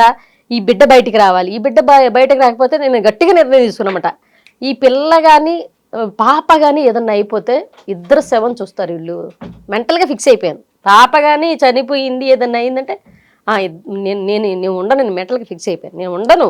ట్రీట్మెంట్ తర్వాత ఎలా బయటపడ్డారు? 22 రోజులు ఈ 7 రోజులు మాత్రం పాపకి కోలుకుందండి. కోమాల నుంచి బయటకు వచ్చింది. పిల్లల డాక్టర్ని తీసుకొచ్చారు. ఆ పిల్లల డాక్టర్ ఫర్ డే ఆయనకి ఎంతో 50,000 ఎంతో అవుతుందన్నారు. ఆయన 3 days ఏమో ట్రీట్మెంట్ చేశారు. అంటే నడవడం కూడా మర్చిపోయే రేజ్కి వెళ్ళిపోయిందంట అమ్మాయికి. అమ్మాయి ఒకసారిగా అమ్మాయిని నడిపించి తీసుకెళ్ళి మాట్లాడించి ఒక ఐసీ రూమ్ని కూడా ఒక చిన్న పిల్లల గదిలాగా మార్చేస్తారు. ఎక్కడ పడితే అక్కడ బెలూన్స్ కట్టి మాట్లాడిస్తూ నన్ను 24 ఆయన ట్రీట్మెంట్ చేసేటప్పుడు మాత్రం చిన్నపిల్లల డాక్టర్ నన్ను బయట ఉంచేవాళ్ళు ఒక అరగంట. ఆయన బేబీతో మాట్లాడుతూ ఉండేవాళ్ళు, స్పర్శిస్తూ ఉండేవాళ్ళు, చెప్తూ ఉండేవాళ్ళు. ఆ తర్వాత మళ్ళీ ఆయన బయట వెళ్ళిన తర్వాత నన్ను పిలిచి, అమ్మ నువ్వు ఏం మాట్లాడకుండా ఇన్ని మాట్లాడు. 5వ రోజు కళ్ళు తెరిచి మమ్మీ డాడీ ఇలా అందరినీ గుర్తుపెట్టి నానమ్మ అందరినీ మాట్లాడమన్నారనమాట. ఆయన ఫర్ డే 50,000 దాకా తీసుకున్నారు. కానీ బాగా చేశారు డాక్టర్. ఒక 1 hour వచ్చిపోతారు ఆయన వెళ్ళి. ఆయన తర్వాత మాతంగి మేడం అనేసి ఆవిడ కాలిన దానికి ట్రీట్మెంట్ చేశారనమాట. ఇదంతా అయ్యేసరికి నాకు 8.5 లక్ష దాకా అయిపోయింది. 22 రోజుల్లో 8.5 లక్ష అయిపోయి వచ్చేటప్పుడు మాత్రం పాపని ప్రాణాలతో తీసుకొచ్చాం. చచ్చిపోయిందని నెల్లూరులో చెప్పిన డాక్టర్లు అక్కడికి వెళ్ళి వాళ్ళు పిచ్చిదైపోతుందని, కోమాలోకి వెళ్ళిపోయిందని, కోమాల నుంచి బయటకు వచ్చేటప్పుడు పిచ్చిదైపోయి వస్తుందని డాక్టర్లు చెప్పడం అట్లా ఇదంతా చెప్పారు. ఆ పాప ఈ రోజు చాలా బాగా చదువుకుంటోంది, చాలా స్కిన్ అంటే చిన్నపిల్లలకి ఎక్కడైతే త్వరగా బర్న్ అవుతుందో చిన్నపిల్లల స్కిన్, మనకైనా సరే బర్న్ అయితే ఒక వయసు వచ్చేంత వరకు మచ్చలు ఉండవంటండి, మచ్చలు పోతాయి, ఆ స్కిన్ గ్రోత్ అవుతూ ఉంటుంది. ఆ వయసులో తొందరగా గ్రోత్ అవుతుందంట, అది త్వరగా వచ్చే వయసు కాబట్టి ఏం పర్లేదని చెప్పారు నాకు. ఇప్పుడు వాళ్ళు ట్రీట్మెంట్ చేశారు. ఒక 3 సంవత్సరాలు మెడిసిన్స్ ఇస్తూ వచ్చేవాళ్ళు. ఒకరోజు అంటే ఇది ఎప్పుడో నాకు తెలియదు, మీరు బాగా ఏడుస్తున్నారంట, పాపకి అయిపోయింది, 20 లక్షలు ఎంతో ఓవరాల్ గా అప్పు తేలిందంట, ఇంటి మీద కానీ ఇన్సిడెంట్ మీద కానీ ఆఫ్టర్ కరోనా. సుబ్బు గారు ఒక మాట అన్నారంట, ఉమ్, నాకు మీ ఇద్దరు ముఖ్యము. ఉమ్, చెప్తుంటే నాకు కూడా ఎమోషన్ వస్తుంది. ఉమ్, ఉమ్, ఆ ఇంటితో నేను పుట్టలేదు, ఉమ్, ఈ డబ్బుతో నేను పుట్టలేదు, ఉమ్, ఉమ్, రేపు ఇంటిని అమ్మేస్తాను, ఉమ్. ఇంటి జీరో నమ్మే ముందు. అవును. జీరో నుంచి నేను మళ్ళీ స్టార్ట్ అవుతాను, ఉమ్, మీ ముగ్గురు నాకు ముఖ్యం అన్నారంట. అవును. ఎట్లా అంటే ఆ, ఈ స్ట్రగుల్ పీరియడ్లో ఇల్లు అమ్మేసిన పరిస్థితులు దాటుకుని బయటకు వచ్చాం. అప్పటికే క్యాటరింగ్లో అతను సప్లయర్గా మొదలైన వ్యక్తి, క్యాటరింగ్లో సప్లయర్గా మొదలైన వ్యక్తి వంట మాస్టర్గా స్టార్ట్ అయ్యాడు. నేను మాస్టర్గా స్టార్ట్ అయ్యాను. రోజుకు ఒక 10,000 వస్తుంది, 20,000 వస్తుంది, లేకపోతే ఒక 5,000 వస్తుంది. వంట చేస్తే ఒక కార్యక్రమం చేస్తే ఇంత డబ్బులు వస్తాయమ్మా, సో నువ్వు కంగారు పడకు, మనం ఉన్నది సంపాదించుకుని ఆ ధైర్యంతో బతుకుతున్న వాళ్ళం. ఇండస్ట్రీలో చిన్న చిన్న అవకాశాలు ఏదో వస్తున్నాయి, అవి చేసుకుంటూ బతుకుతున్నాం. కానీ ఒక్కసారి ఇల్లు అమ్మేస్తే నేను అడిగింది ఏంటి, ఇప్పటిదాకా మనమంటూ ఇద్దరం బయటకు వచ్చిన తర్వాత కష్టపడి ఒక ఇల్లు కట్టుకున్నాం. అది నీ జ్ఞాపకార్థం, మన ఇద్దరి జ్ఞాపకార్థం. ఈ టైంలో ఇది అమ్మేస్తే తర్వాత ఇద్దరు ఆడపిల్లకాయలు పుట్టారు. మనం ఏంటి ఇప్పుడు మా పేరెంట్స్ వీళ్ళందరి ముందు విలువ వచ్చిందా, ఇల్లు కట్టిన తర్వాత కొంచెం విలువ ఇచ్చారు అన్నమాట. అది కూడా లేకుండా పోగొట్టుకుంటే ఈ పాపని తీసుకెళ్ళి ఈ రెంట్ హౌస్లో ఎక్కడ మన వల్ల అవుతుందా, పర్లేదు కంటిన్యూ చేద్దామా. నేను బతుకున్నా, నేను సంపాదించి కట్టిన ఇల్లు, దాని మీద నమ్మకం ఉందా, నా మీద నమ్మకం ఉందా? నీ మీదే. మరి నేను బతుకున్నా కదరా, నేను బతుకున్నా, మీ ముగ్గురిని సాగడానికి నేనున్నా, నేను చచ్చిపోయిన రోజు నువ్వు ఏడవాలన్నారు. బస్సులో వెళ్తున్నాం, మా సీను అన్న వాళ్ళ ఫాదర్ ఫోన్ చేసి, కరోనా కూడా అయిపోయింది, ఇది కరోనా తర్వాత ఇల్లు వచ్చింది కాబట్టి మధ్యలో కరోనా కూడా అయిపోయింది, మీరు 2 సంవత్సరాలు 3 సంవత్సరాలు వడ్డీలు కట్టలే, ఈ వడ్డీలు తీసుకున్న 10 లక్షలకి అసలు చక్ర వడ్డీతో సహా కలిపి 22 లక్షల పైనే అయిందని చెప్పారు. తీసుకున్న 10 లక్షలకి డబుల్ అయిపోయింది. ఎక్కడి నుంచి ఆ డబుల్ అయిపోయింది అనగానే మేము అన్న వాళ్ళకి తెలిసి ఇల్లు కట్టున్నామని ఆ అన్నకే చెప్పామన్నమాట. అన్న మా దగ్గర ఉన్నది ఇల్లే, ఆ ఇల్లు అమ్మేసి నీ చేతిలో పెట్టేస్తాం, డబ్బు కావాలంటే వచ్చి తీసుకో అన్న అంటే ఓకే అన్నారు. వాళ్ళ ఫాదర్ అంటే వాళ్ళ డబ్బులు కూడా అండి, వాళ్ళు కూడా మనకు ఆర్థిక ఇబ్బందులు ఉన్నారు, అవతల సర్దుకుపోవడానంటే నువ్వు చెప్పిన మాట మీద నిలబడినట్టే ఆ టైంలో. అంతే కదా, వాళ్ళ డబ్బులు ఎంత స్నేహమైనా అండి. నేను ఆ సమయంలో బాధపడ్డాను, కానీ మా సుబ్బు గారు ఒక మాట అన్నారు, నీ స్నేహితుడే కదా, అసలు తీసుకోవచ్చు కదా, వడ్డీ మానేయచ్చు కదా. నేను ఒక మాట అన్నాను, అబద్ధం ఎందుకు చెప్పాలి, నేను ఆ మాట అంటే మా ఆయన ఏమన్నారు, కానీ నీకు అది ఆపద వచ్చిన రోజు నీ తల్లి కానీ నా తల్లిదండ్రులు కానీ ఎవరు రూపాయి చేతులు పెట్టలే, ఎవరు బయట నుంచి తీసుకొచ్చి ఇవ్వాల. వాళ్ళకి సర్కిల్ ఉంటుంది, వాళ్ళు బట్టే వాళ్ళకి లేని సర్కిల్, నీకు లేని సర్కిల్, మీ అమ్మకి లేని సర్కిల్, నాకు ఒక సర్కిల్ ఏర్పడి, నా ఫ్రెండ్ నేను ఏదో ఇస్తానని, పై డబ్బులు ఇస్తానో చిల్లర డబ్బులు ఇస్తానో ఆశపడి వాడు 2 లక్షలు తీసుకొచ్చి ఇచ్చాడు. అది దాకా మళ్ళీ ఇంకా చేతిలో పెట్టాడు. చేతిలో డబ్బులు పెట్టాడు కదా. మరి నా మీద నమ్మకం, నేను ఏదో ఇస్తానని ఆశ వాళ్ళు ఉంది కదా, ఆ ఆశని బతికించాల్సిన అవసరం నాకు చాలా ఉంది. నా ఫ్రెండ్ నన్ను ఈ మాట తప్పలేదని నేను నిరూపించుకోవాలి, నేను కట్టుకుంటా అన్నారు. ఆ ఇల్లు అమ్మేసి ఆ డబ్బులు కట్టేశారు. అది కూడా అది ఎంత 17 లక్షలకి ఏమో పోయింది, అంతే, అంతకు మించిపోలే. ఆడేమో 22 లక్షలు లేలుంది. ఎవరి మాట వినకుండా పెళ్లి చేసుకున్నారు. అంటే చాలా మందికి నెల్లూరు లాంటి ఒక టౌన్ నుంచి, ఒక జిల్లా నుంచి వస్తున్నప్పుడు ఈ ఇండస్ట్రీ మొహానికి రంగేసుకోవడం, దీన్ని కూడా చిన్నగా మాట్లాడతారు. చాలా వీటన్నిటికి తోడు కష్టపడి కట్టుకున్న ఇల్లు అమ్మేసుకున్నారు. చుట్టూ ఉన్న వాళ్ళు ఈ పిల్లకి కరెక్ట్గా కుదిరింది, కావాల్సినట్టు జరిగింది, ఇలా అవ్వాల్సిందే అని శాపనార్థాలు పెట్టిన వాళ్ళు, కుళ్ళుకున్న వాళ్ళు లేరా? తిట్టారు. ఎప్పుడు అంటే మా అమ్మేనండి, నేను చెప్పిన మాట ఈ రోజుల్లో, నాకు ఇష్టం లేకుండా పెళ్లి చేసుకున్నాం. ఆ తర్వాత ఆమెకి ఎదిగే కొద్దీ ఈ స్ట్రగుల్స్ అన్నీ అవతల వాళ్ళకి, మన పేరెంట్స్కి ఎప్పుడు ఈ స్ట్రగుల్స్ మనకేంటి, పడేవాడికి ఏంటంటే ఈ బాధలని తెలుసు, చూసేవాడికి ఇవి ఫెయిల్యూర్స్ అని తెలుసు. పడేవాడికి ఇవి బాధలు, చూసేవాడికి మాత్రం ఇవి ఫెయిల్యూర్స్. ఈ బాధలు దాటితే రాబోయేది సక్సెస్. కానీ ఈ బాధలు ఉన్న పీరియడ్ అంతా ఫెయిల్యూర్ లెక్క, అది ఫెయిల్యూర్ అని అర్థమవుతుంది, ఇది ఫెయిల్యూర్ అని అర్థం. కానీ ఇది వాస్తవానికి అది ఫెయిల్యూర్ కాదు, ఈ బాధలే రాటు తెలుస్తున్నాయి సక్సెస్ కోసం. ఎప్పుడు కూడా ఫెయిల్యూర్ని యాక్సెప్ట్ చేయనంత కాలం నువ్వు ఓడిపోనట్టే లెక్క. నాదేంటి నెక్స్ట్ ఏంటి, అవును ఇందులో పోయింది, నెక్స్ట్ ఇంకో పని చేసుకుంటాము, ఇంకో 10 రూపాయలు వస్తుంది అంటే, ఇప్పుడు వాళ్ళకి నచ్చిన వ్యక్తిని చేసుకున్నంత మాత్రాన నేను సక్సెస్ అయిపోయినట్టేనా? అతనికి బాధలు రావా? రేపు ఇదే బిడ్డ అక్కడ బుట్టి కాలిపోయి ఉండదా?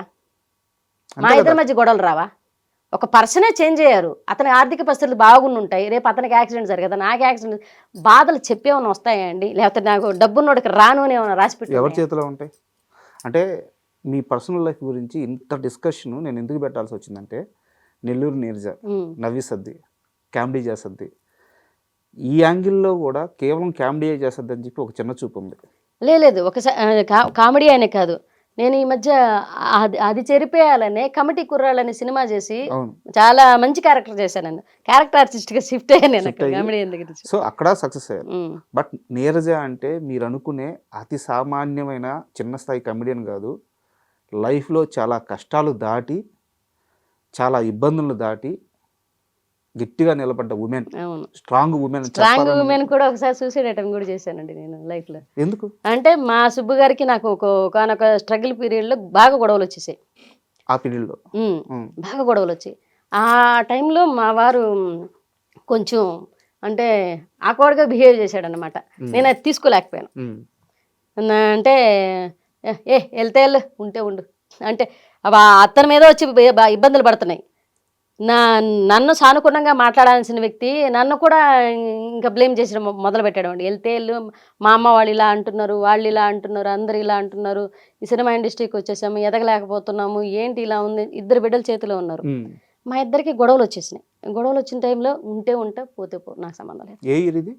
అది ఒక 5 years బ్యాక్ హైదరాబాద్కి వచ్చున్నాం. ఆ టైంలో మేము హైదరాబాద్కి వచ్చున్నాం, ఈ ఇల్లు అక్కడ అమ్మేసాము, పిల్లల్ని ఇద్దరిని తీసుకొచ్చి హైదరాబాద్కి వచ్చున్నాం. మొత్తం మా ఆయనకు అయితే ఒక ఆఫర్ రాలేదు, నాకు చిన్న చిన్న ఆఫర్లు వస్తున్నాయి. లేకపోతే వచ్చిన 1 yearకి వెళ్ళిపోదాం అనుకుంటున్నాం. మేము అప్పుడు వెళ్ళిపోదాం అనుకుంటుంటే ఏంటంటే ఎవరు పిలవట్లా, అవకాశాలు చెప్పట్లా, మన ఇండస్ట్రీని నమ్ముకొని వచ్చాం. అక్కడ చూస్తే ఏమంటే కరోనా తర్వాత అప్పులు, పాపం ఆయన తప్పు కూడా లేదు, అప్పులు వచ్చి మీద పడిపోయినాయి, వాళ్ళు వచ్చి మీద కూర్చున్నారు. అక్కడ అప్పులు తీర్చేసినా కానీ మా దగ్గర బ్యాక్ బోన్గా డబ్బులు లేవు. మా అమ్మ వాళ్ళు అవమానిస్తున్నారు. ఇంకా బిడ్డలు ఏడ బతకలేని వాళ్ళు హైదరాబాద్కి పోయి బతకతారా? పల్లెటూరు ఏడ పని చేసుకునే దాని అన్నీ ఉంటాయి, అందరూ తెలిసిన వాళ్ళు ఉన్నాం, అందరి మధ్యన బతకలేని వాళ్ళు ఎక్కడో తెలియని హైదరాబాద్ సిటీలో మీరు మీ మొగుడు పిల్లలు ఇంట్లో చిన్న బిడ్డలను పడేసి మీరు బతకతారా అని చెప్పేసి మాట్లాడారనమాట. మాట్లాడిన ఆ టైంలో మా ఆయన కొంచెం ఇంట్లో గొడవలు జరిగాయి మా ఇద్దరికి. ఆ టైంలో నన్ను తిట్టడం వల్ల నాకు ఇగు దెబ్బతినింది, బాగా హట్ అయ్యాను అనమాట. అంటే ఇంతకాలం సపోర్ట్ చేసి ఇలా మాట్లాడే సుబ్బు నన్ను తిడుతున్నాడా అనేది తీసుకోలేకపోయాను నేను. అది తీసుకోలేక ఆ మనస్తత్వంతో సూసైడ్ అటెంప్ట్ చేసుకున్నాను. అంటే ఎలా చేశారు, ఏం చేశారు? నాకు హైపోథైరాయిడ్ ఉంది. బేబీని కన్న తర్వాత నాకు హైపోథైరాయిడ్, సెకండ్ బేబీని కన్న తర్వాత హైపోథైరాయిడ్ అటాక్ అయింది నాకు. ఆ ట్యాబ్లెట్లు ఉన్నాయి, ఒక 70 మాత్రలు ఉన్నాయి, ఎత్తి వేసేసుకున్నాను. అలా హాస్పిటల్ తీసుకెళ్ళారా? వితిన్ సెకండ్స్లో ఎత్తి వేసేసుకుని కామ కూర్చున్నాను. మా అమ్మ వచ్చున్నారు అప్పుడు, మా అమ్మ కూడా తెలియదు ఈ గొడవలు జరిగేటప్పుడు. మా అమ్మ వచ్చున్నారు, మా అమ్మ వచ్చి మా ఇద్దరి మధ్య గొడవలు జరిగేటప్పుడు మా అమ్మ వచ్చింది ఇంటికి వచ్చింది. ఆవిడేమంటే ఏంది మీరు 24 గంటలు గొడవలు వేసుకుంటున్నారని. మా ఆయన ఏదనంటే నాకేమండి, మా ఆయన నన్ను అంటున్నాడే, మా సుబ్బు నన్ను అన్నాడే, తీసుకోలేకపోతున్నాను. తను నన్ను ఓదార్చట్లా. ఎప్పుడు జరిగేది ఏంటి, ఏదన్నా అన్నా కానీ ఓదారిస్తాడు, పుజ్జగిస్తాడు, వెళ్ళిపోతాడు. అది జరగట్లే. అంటే నన్ను నిజంగానే హేట్ చేస్తున్నాడా అంటే నాకు ఇదే తీసుకోలేకపోతున్నాను. తీసుకోలేక ఈ ట్యాబ్లెట్లు వేసుకుని కామ కూర్చుంటే ఎందుకు డల్గా ఉన్నావు మా అమ్మకి ఏదో వెళ్తే బాత్రూంలో ట్యాబ్లెట్ బాక్స్ కనిపించింది. మా అమ్మ ఫోన్ చేసేసింది, ఈ పిల్ల సూసైడ్ అటెంప్ట్ చేసుకుందని. వితిన్ సెకండ్స్లో హాస్పిటల్ తీసుకెళ్ళి అప్పుడు యోధా వాళ్ళ ఫాదర్, అప్పుడు మా ఫ్యామిలీతో చాలా సన్నిహిత సంబంధాలు ఉన్నాయి అన్నకి. యోధా వాళ్ళ ఫాదర్ చందు అన్న. ఆ అన్న ఏంటంటే మా దగ్గర డబ్బులు లేవు, అన్నది హైదరాబాద్ 30,000 కట్టే అన్న హాస్పిటల్లో. ధనరాజ్ అన్న, యోధా వాళ్ళ ఫాదర్, వీళ్ళంతా ఒక 2-3కే తెలుసు, ఇప్పుడు ప్రపంచం మొత్తం తెలుస్తుందేమో. ఆ 2-3 హాస్పిటల్ తీసుకెళ్ళి మా ఆయన మేము ఒక 30,000 కట్టి హాస్పిటల్ అడ్మిట్ చేసి మొత్తం ఆ ట్యాబ్లెట్లన్నీ కక్కించి, అది హార్మోన్ ట్యాబ్లెట్స్ కరిగేదానికి ఒక 1/2 hour పడుతుంది బాడీలో. అవి మిగతా ట్యాబ్లెట్ అయితే వెంటనే కరిగిపోతాయంట, ఇవి కరగడానికి సమయం తీసుకుంటుంది. ఒక 1/2 hour తర్వాత మాత్రం మొత్తం కళ్ళల్లోంచి ముక్కులోంచి ఎక్కడ పడితే అక్కడ హార్మోన్ ట్యాబ్లెట్ కాబట్టి మొత్తం పేగులు పేలడం లాంటివి, బ్లడ్ బయటకు రావడం లాంటివి జరుగుతాయంట. అవి జరగక ముందే 10 నిమిషాలే హాస్పిటల్ తీసుకెళ్ళడం, మొత్తం క్లీన్ చేయడం, అదంతా జరిగిందనమాట. అదొక నడిచింది, అదొక సమయం, బ్యాడ్ టైం అది. సో ఈరోజు ఇప్పుడు ఒక సక్సెస్ పాత్రలో ఉన్నారు. ఆ రోజు ఆ డిసిషన్ తీసుకొని రాంగ్ ఒక ఆ డిసిషన్ వల్ల ఏమన్నా అయి ఉంటే ఈరోజు సక్సెస్ని చూసేవాళ్ళ. చూసేవాళ్ళం కదా. అంటే ఒక మనం అంటాం చూసా, మనం ఏదన్నా వచ్చినప్పుడు కరెక్ట్.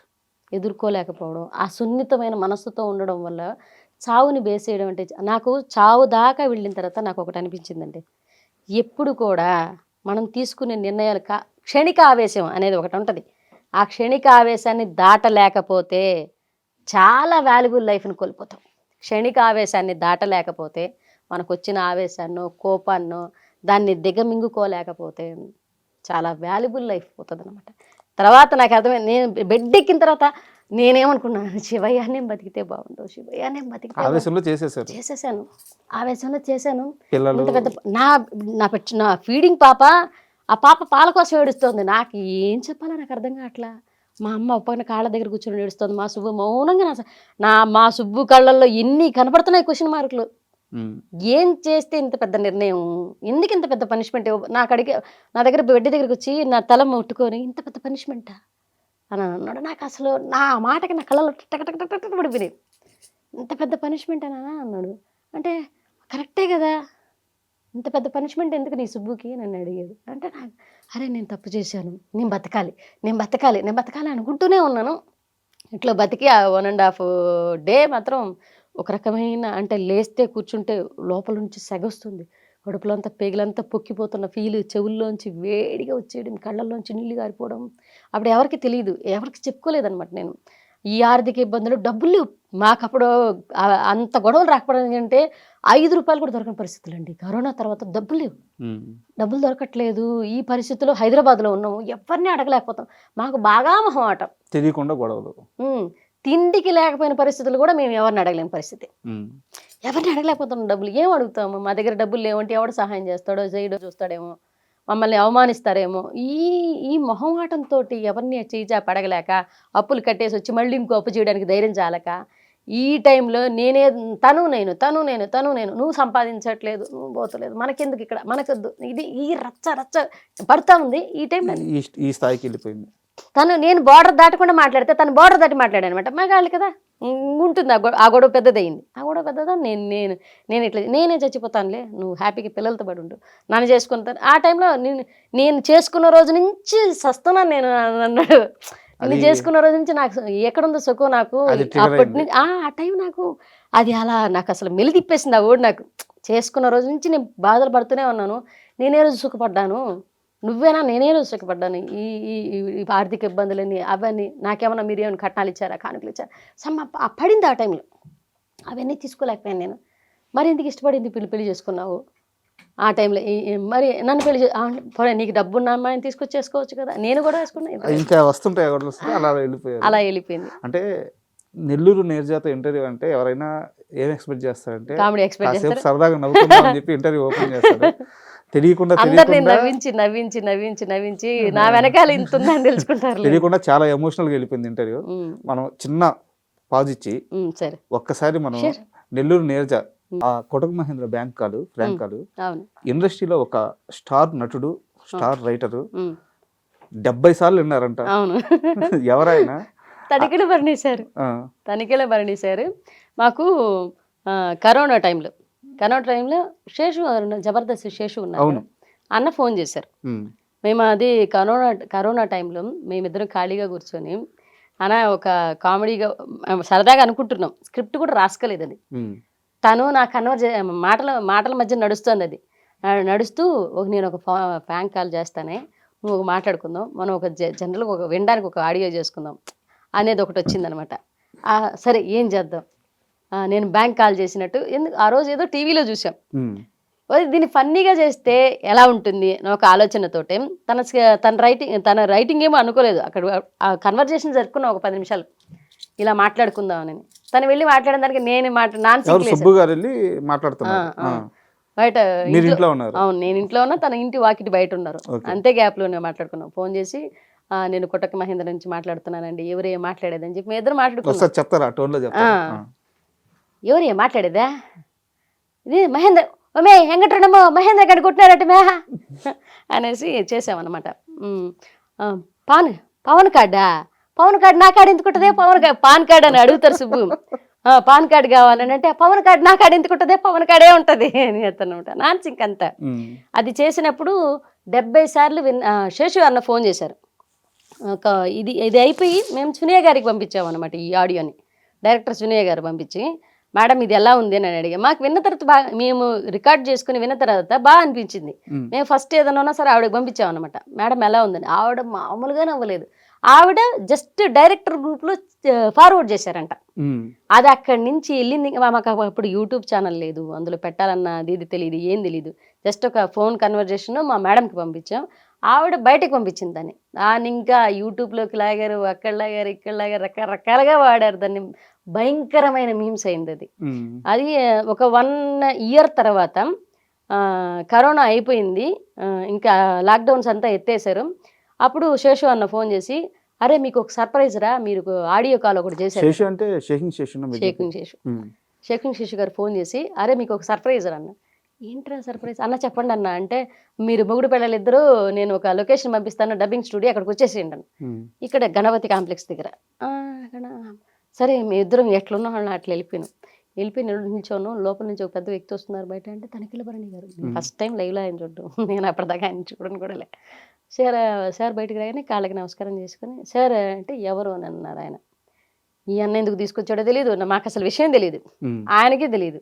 శేషి గారు అంటే, చెప్పరా అన్నాడు శేషి అన్నని తనిఖీల భరణి గారు. ఎవర్రా చెప్పరా బాబు అంటే, సరే సార్ మీరు 70 సార్లు విన్నా, కారులో వచ్చేటప్పుడు చెప్పారు కదా, కారులో ఈ అన్నతో చెప్పారంట. నేను ఒక ఆడియో వింటూ ఇది 70 సార్లు విన్నా శేషు నేను. నాకు ఎంత ముచ్చటేసిందంటే, నాన్ సింక్లో మాట్లాడతారు వీళ్ళు, ఎంత బాగా మాట్లాడంటే, ఆడ మొగుడుకు వెళ్ళాలండి నాకు తెలుసు, మన జబర్దస్త్లో కూడా చేశారు, నా టీంలో కూడా చేశారు, ఆ అబ్బాయి కూడా, అమ్మాయి వాళ్ళు వేరే టీవీలో కూడా చేస్తారని చెప్తే అవునా నవ్వారంట. ఆయనకు సర్ప్రైజ్ ఇద్దామని మమ్మల్ని తీసుకెళ్ళాడు, మాకు కూడా సర్ప్రైజ్, అది బిగ్ సర్ప్రైజ్. అంతే కదా. మేము మాట్లాడిన తర్వాత ఓ సూపర్ అమ్మా రా అని అన్నారు. వెళ్ళిన తర్వాత ఆయన పట్టుకొని మా ఆయన నన్ను బంగారం ఇద్దరు ఎంత బాగా చేశారు రా, ఎప్పుడో ఫ్యూచర్లో ఒక అవకాశం ఇస్తాను ఉండండి అని అన్నారు. అంతే అని అన్నారు. Thank you so much sir. అది చాలు, ఆయన కలవడం చాలు. ఒక ఆడియోకి అంతకు మించిన అవార్డు నాకు అవసరం లేదనిపించింది ఆ టైంలో. ఆయన లైవ్లో సరే నేను ఇక్కడ కూర్చుంటా, మీ ఇద్దరు ఆడు చేయండి ఇంత అని అన్నారు. నేను మీ ఇద్దరు చేసామన్నమాట. వాడు సూపర్ అయ్యా, భలే చేశారయ్యా, ఆయన యాటిట్యూడ్ భలే వచ్చింది నాకైతే. ఆయన రాయని కామెడీ కాదు, ఆయనకి తెలియదు. ఒక కవికి, ఇండస్ట్రీలో ఒక సీనియర్ యాక్టర్కి మన కామెడీ నచ్చి పిలవడం అనేది అంతకు మించిన అవార్డు ఏంటండి చెప్పండి. నాకు అది ఆ టైంలో చాలా బిగ్ అచీవ్మెంట్ అనిపించింది. నవ్వి మీ ఇద్దరు ఒక ఫోటో దిగి పక్కన కూడా పెట్టుకున్నాం అనమాట. అట్లా జరిగింది. అంటే అక్కడి నుంచి కట్ చేస్తే చాలా వెబ్ సిరీస్లో యాక్ట్ చేశారు.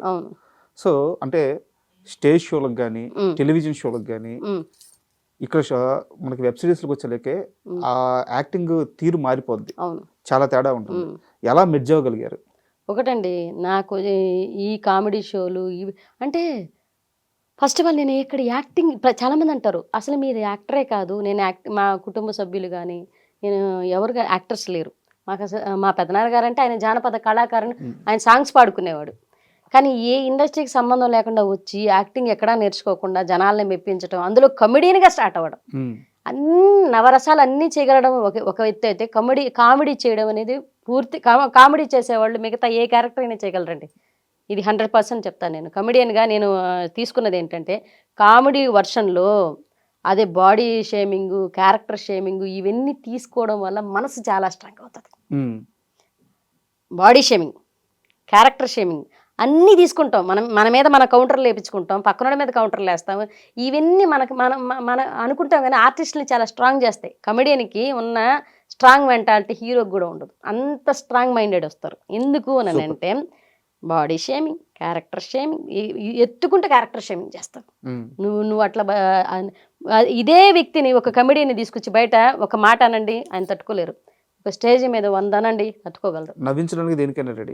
నేను అమ్మ క్యారెక్టర్ చేస్తున్నా సరే అది చూడగానే లేచి నిలబడి అమ్మ బాగున్నారా, కూర్చోండి తర్వాత మీ క్యారెక్టర్ ఉమ్, ఇవాళ ఏం చేయబోతారు అంత స్టేజ్ వరకు స్టేజ్ దిగితే ఆయన మళ్ళీ ఆయన బాగా మొహమాటం మళ్ళీ దిగి వెళ్ళిపోయేవాళ్ళు అనమాట. ఓకే. మనకు మాట్లాడడానికి మొహమాటం వస్తుంది చూస్తే మనకు మాట్లాడడానికి కూడా నాకు ఒక రకమైన మనం అనవసరంగా గెలికి మాట్లాడడం ఎందుకు, మనం ఫ్రెండ్షిప్ పెంచుకోవడం ఎందుకని నేను ఆ రకమైన మనసత్వం కామ్గా ఉంటాను అనమాట. నాతో మాట్లాడితే నేను బాగా మాట్లాడతాను, నాతో మాట్లాడలేకపోతే వాళ్ళు దూరంగా ఉంటున్నారంటే వాళ్ళ మనం ఇబ్బంది పెట్టద్దు, మన స్నేహం వాళ్ళకి ఇబ్బంది కాకూడదు, మన ఫ్రెండ్షిప్ని అవతల వాళ్ళ మీద రుద్దకూడదు అనుకుంటాను నేను. బట్ ఆయనకి రెస్పెక్ట్ అయితే ఉంది, రెస్పెక్ట్ ఉంది, మాట్లాడుతున్నారు, అంతవరకు చాలు, అభిమానం ఉంది అనుకున్నా నేను వదిలేదు. సూపర్.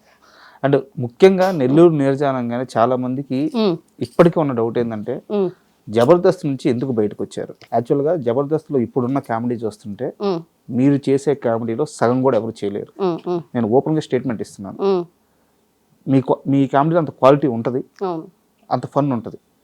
మీలాంటి వాళ్ళు అలాంటి ఒక మంచి ప్లాట్ఫామ్ మీద ఉండడానికి 100% అర్హత ఉంది. టీమ్ లీడర్గా కూడా ఎదిగారు. అలాంటి స్థాయి నుంచి అసలు పూర్తిగా బయటకు ఎందుకు వచ్చారు? ఏమండి నాకు ఎక్కడ బాధ వేసిందంటే జబర్దస్త్లో 12 ఎపిసోడ్లు టీమ్ లీడర్ పిలిచారు, టీమ్ లీడర్గా అనౌన్స్ చేశారు. మా సుబ్బుగానికి నన్ను ఆమెకి నేమ్ ఒక బ్రాండ్ నేమ్ ఉందన్న, ఆమె పేరే పెడతామన్నా నెల్లూరు నీరజ. సరే మా ఆయన పేరు నాకు మింగిల్ చేసి పెట్టమన్నా, వద్దన్నారు. సరే మా ఆయన నాకన్నా ముందు మా ఆయన చాలా రైటర్గాను మా టీం తీసుకురావడానికి చాలా బాగా కష్టపడ్డారు. ఆయన మొదటి నుంచి కష్టపడ్డ వ్యక్తి. ఆయన పేరు పెట్టమని అన్నా కూడా సరే నీ పేరే అని అన్నారు. సరే నా పేరే చేశారు, బాగానే ఉంది. అదంతా కూడా కాదు, ఒక 10 ఎపిసోడ్లు చేసిన తర్వాత ఒక మెంటల్ ప్రెజర్ ఇచ్చారండి. మెంటల్ ప్రెజర్ ఇచ్చారు.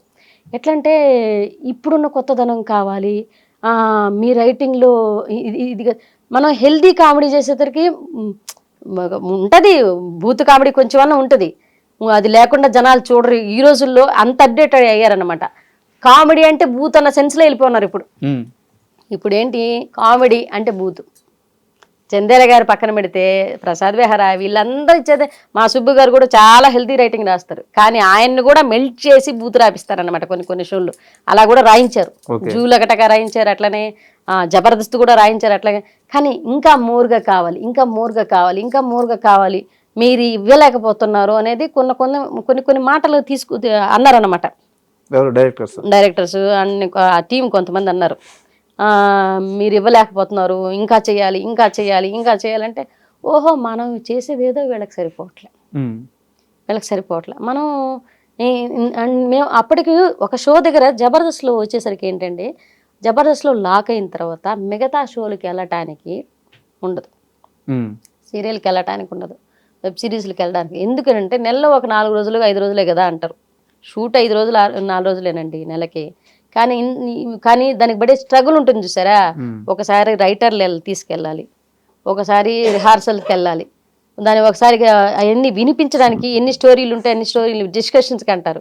ఆ డిస్కషన్స్కి వెళ్ళిన తర్వాత ఇన్ని స్క్రిప్ట్లు అనేవన్నీ చూస్తారు.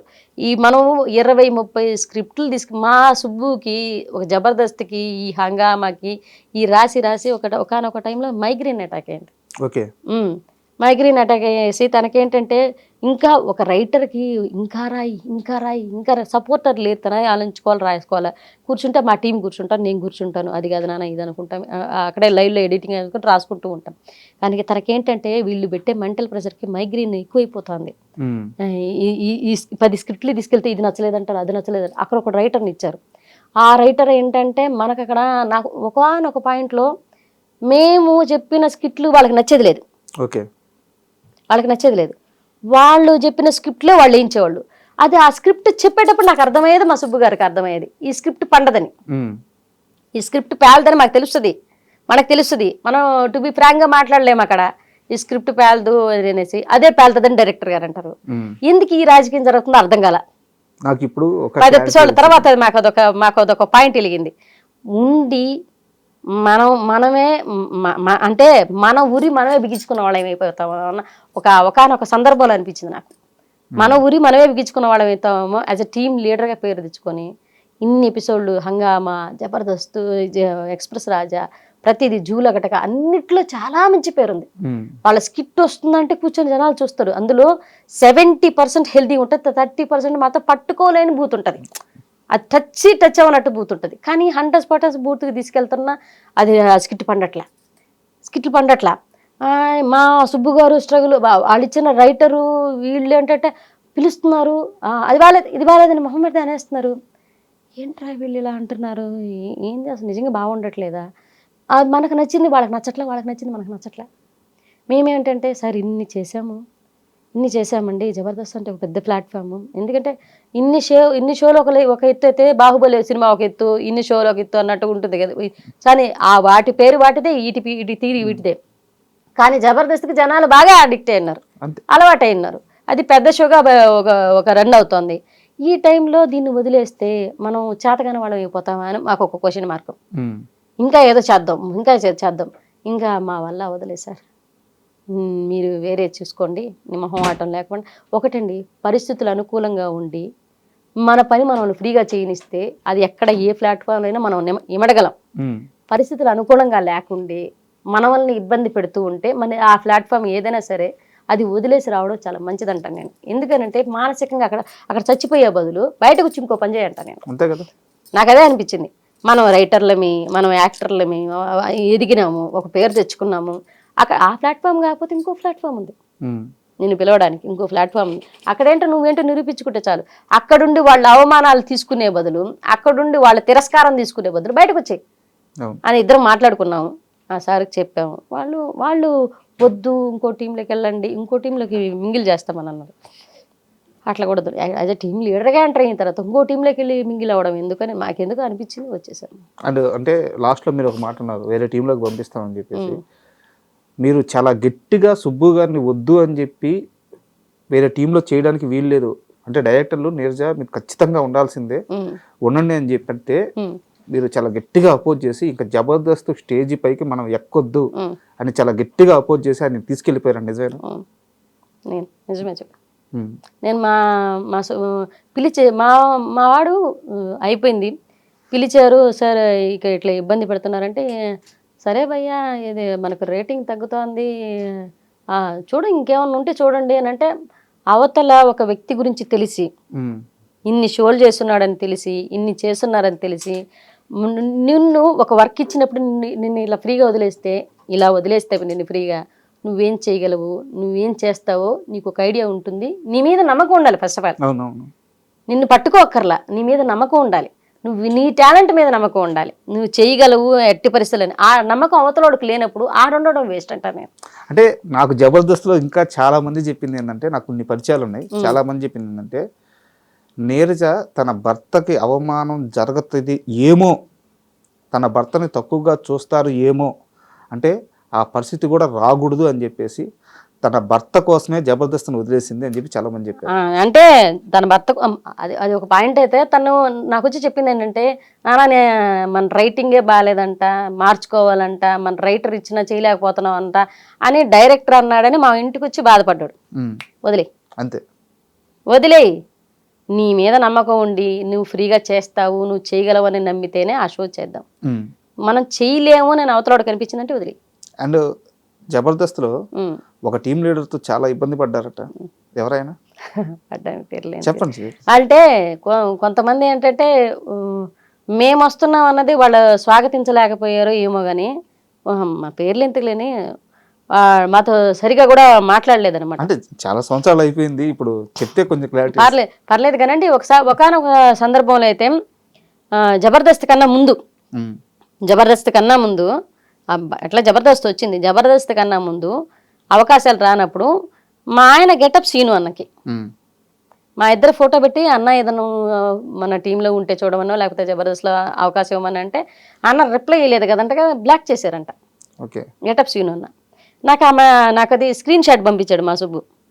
అవునా నాన్న వదిలేసేయలేను, వాళ్ళు పట్టించుకుంటే ఓకే, అప్పటికి మాకు హంగామా నడుస్తుంది, హంగామా అయిపోయింది అనుకుంటా, హంగామా అయిపోయింది. ఆ తర్వాత అవకాశం కోసం అనేసి సీను అన్న, నేను నీరజ సుబ్రహ్మణ్యం అన్న, ఆయన నీరజ సుబ్రహ్మణ్యం మాట్లాడతారు, నీరజ సుబ్రహ్మణ్యం అన్న ఎక్కడన్నా అవకాశం ఉంటే చూడండి అన్న, ఏదన్నా ఉంటే చెప్పండి అన్న అని అంటే ఆయన పట్టించుకోలేదు. అంటే ఇతను జస్ట్ ఎత్తుకోవడం, కాల్ చేయడం, ఎవరికి మెసేజ్ చేస్తాడు, ఆ మెసేజ్కి పలానా బాగున్నారా సుబ్బు అని రిప్లై ఇస్తేనే ఫర్దర్గా కాల్కి వెళ్తాడు, లేదంటే వెళ్ళడు. అట్లా కూడా ఇప్పటికీ ఎవరికి చేయలేదు. ఫస్ట్ టైం గెటప్ సీను అని అడగడం జరిగింది, అన్న బ్లాక్ చేయడం జరిగింది. మీరిద్దరు అప్పటికే బాగా ఫేమస్ కదా, అంటే జీ తెలుగులో క్లబ్ చేశారు, క్లబ్ ఈటీవీ చేసాము, ప్లస్ లో హంగామా చేశారు, జూలగటగా చేసాము, అప్పుడు బాగానే ఫేమస్. బాగా ఫేమస్ అయినా. ఇంకొకటి ఏంటంటే నాన్న, జబర్దస్త్ కన్నా ముందు నానకరామగూడలో షూటింగ్ జరిగేది ఒకప్పుడు, జబర్దస్త్. అప్పుడు మా ఆయన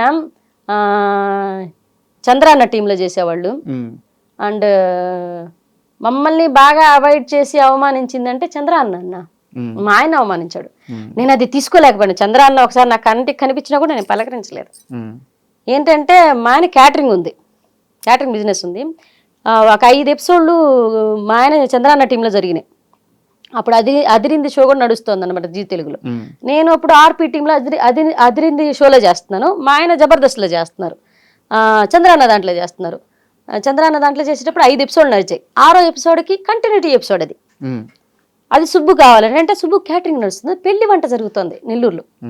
అక్కడ ఎట్టి పరిస్థితుల్లో అది ఒక దాదాపు 2 లక్షల వ్యాపారం. అది మనకు మిగిలితే ఒక 50,000 దాకా మిగులుతొచ్చు, లేకపోతే ఒక 30,000 40,000 ఒక అమౌంట్ అయితే మిగులుద్ది.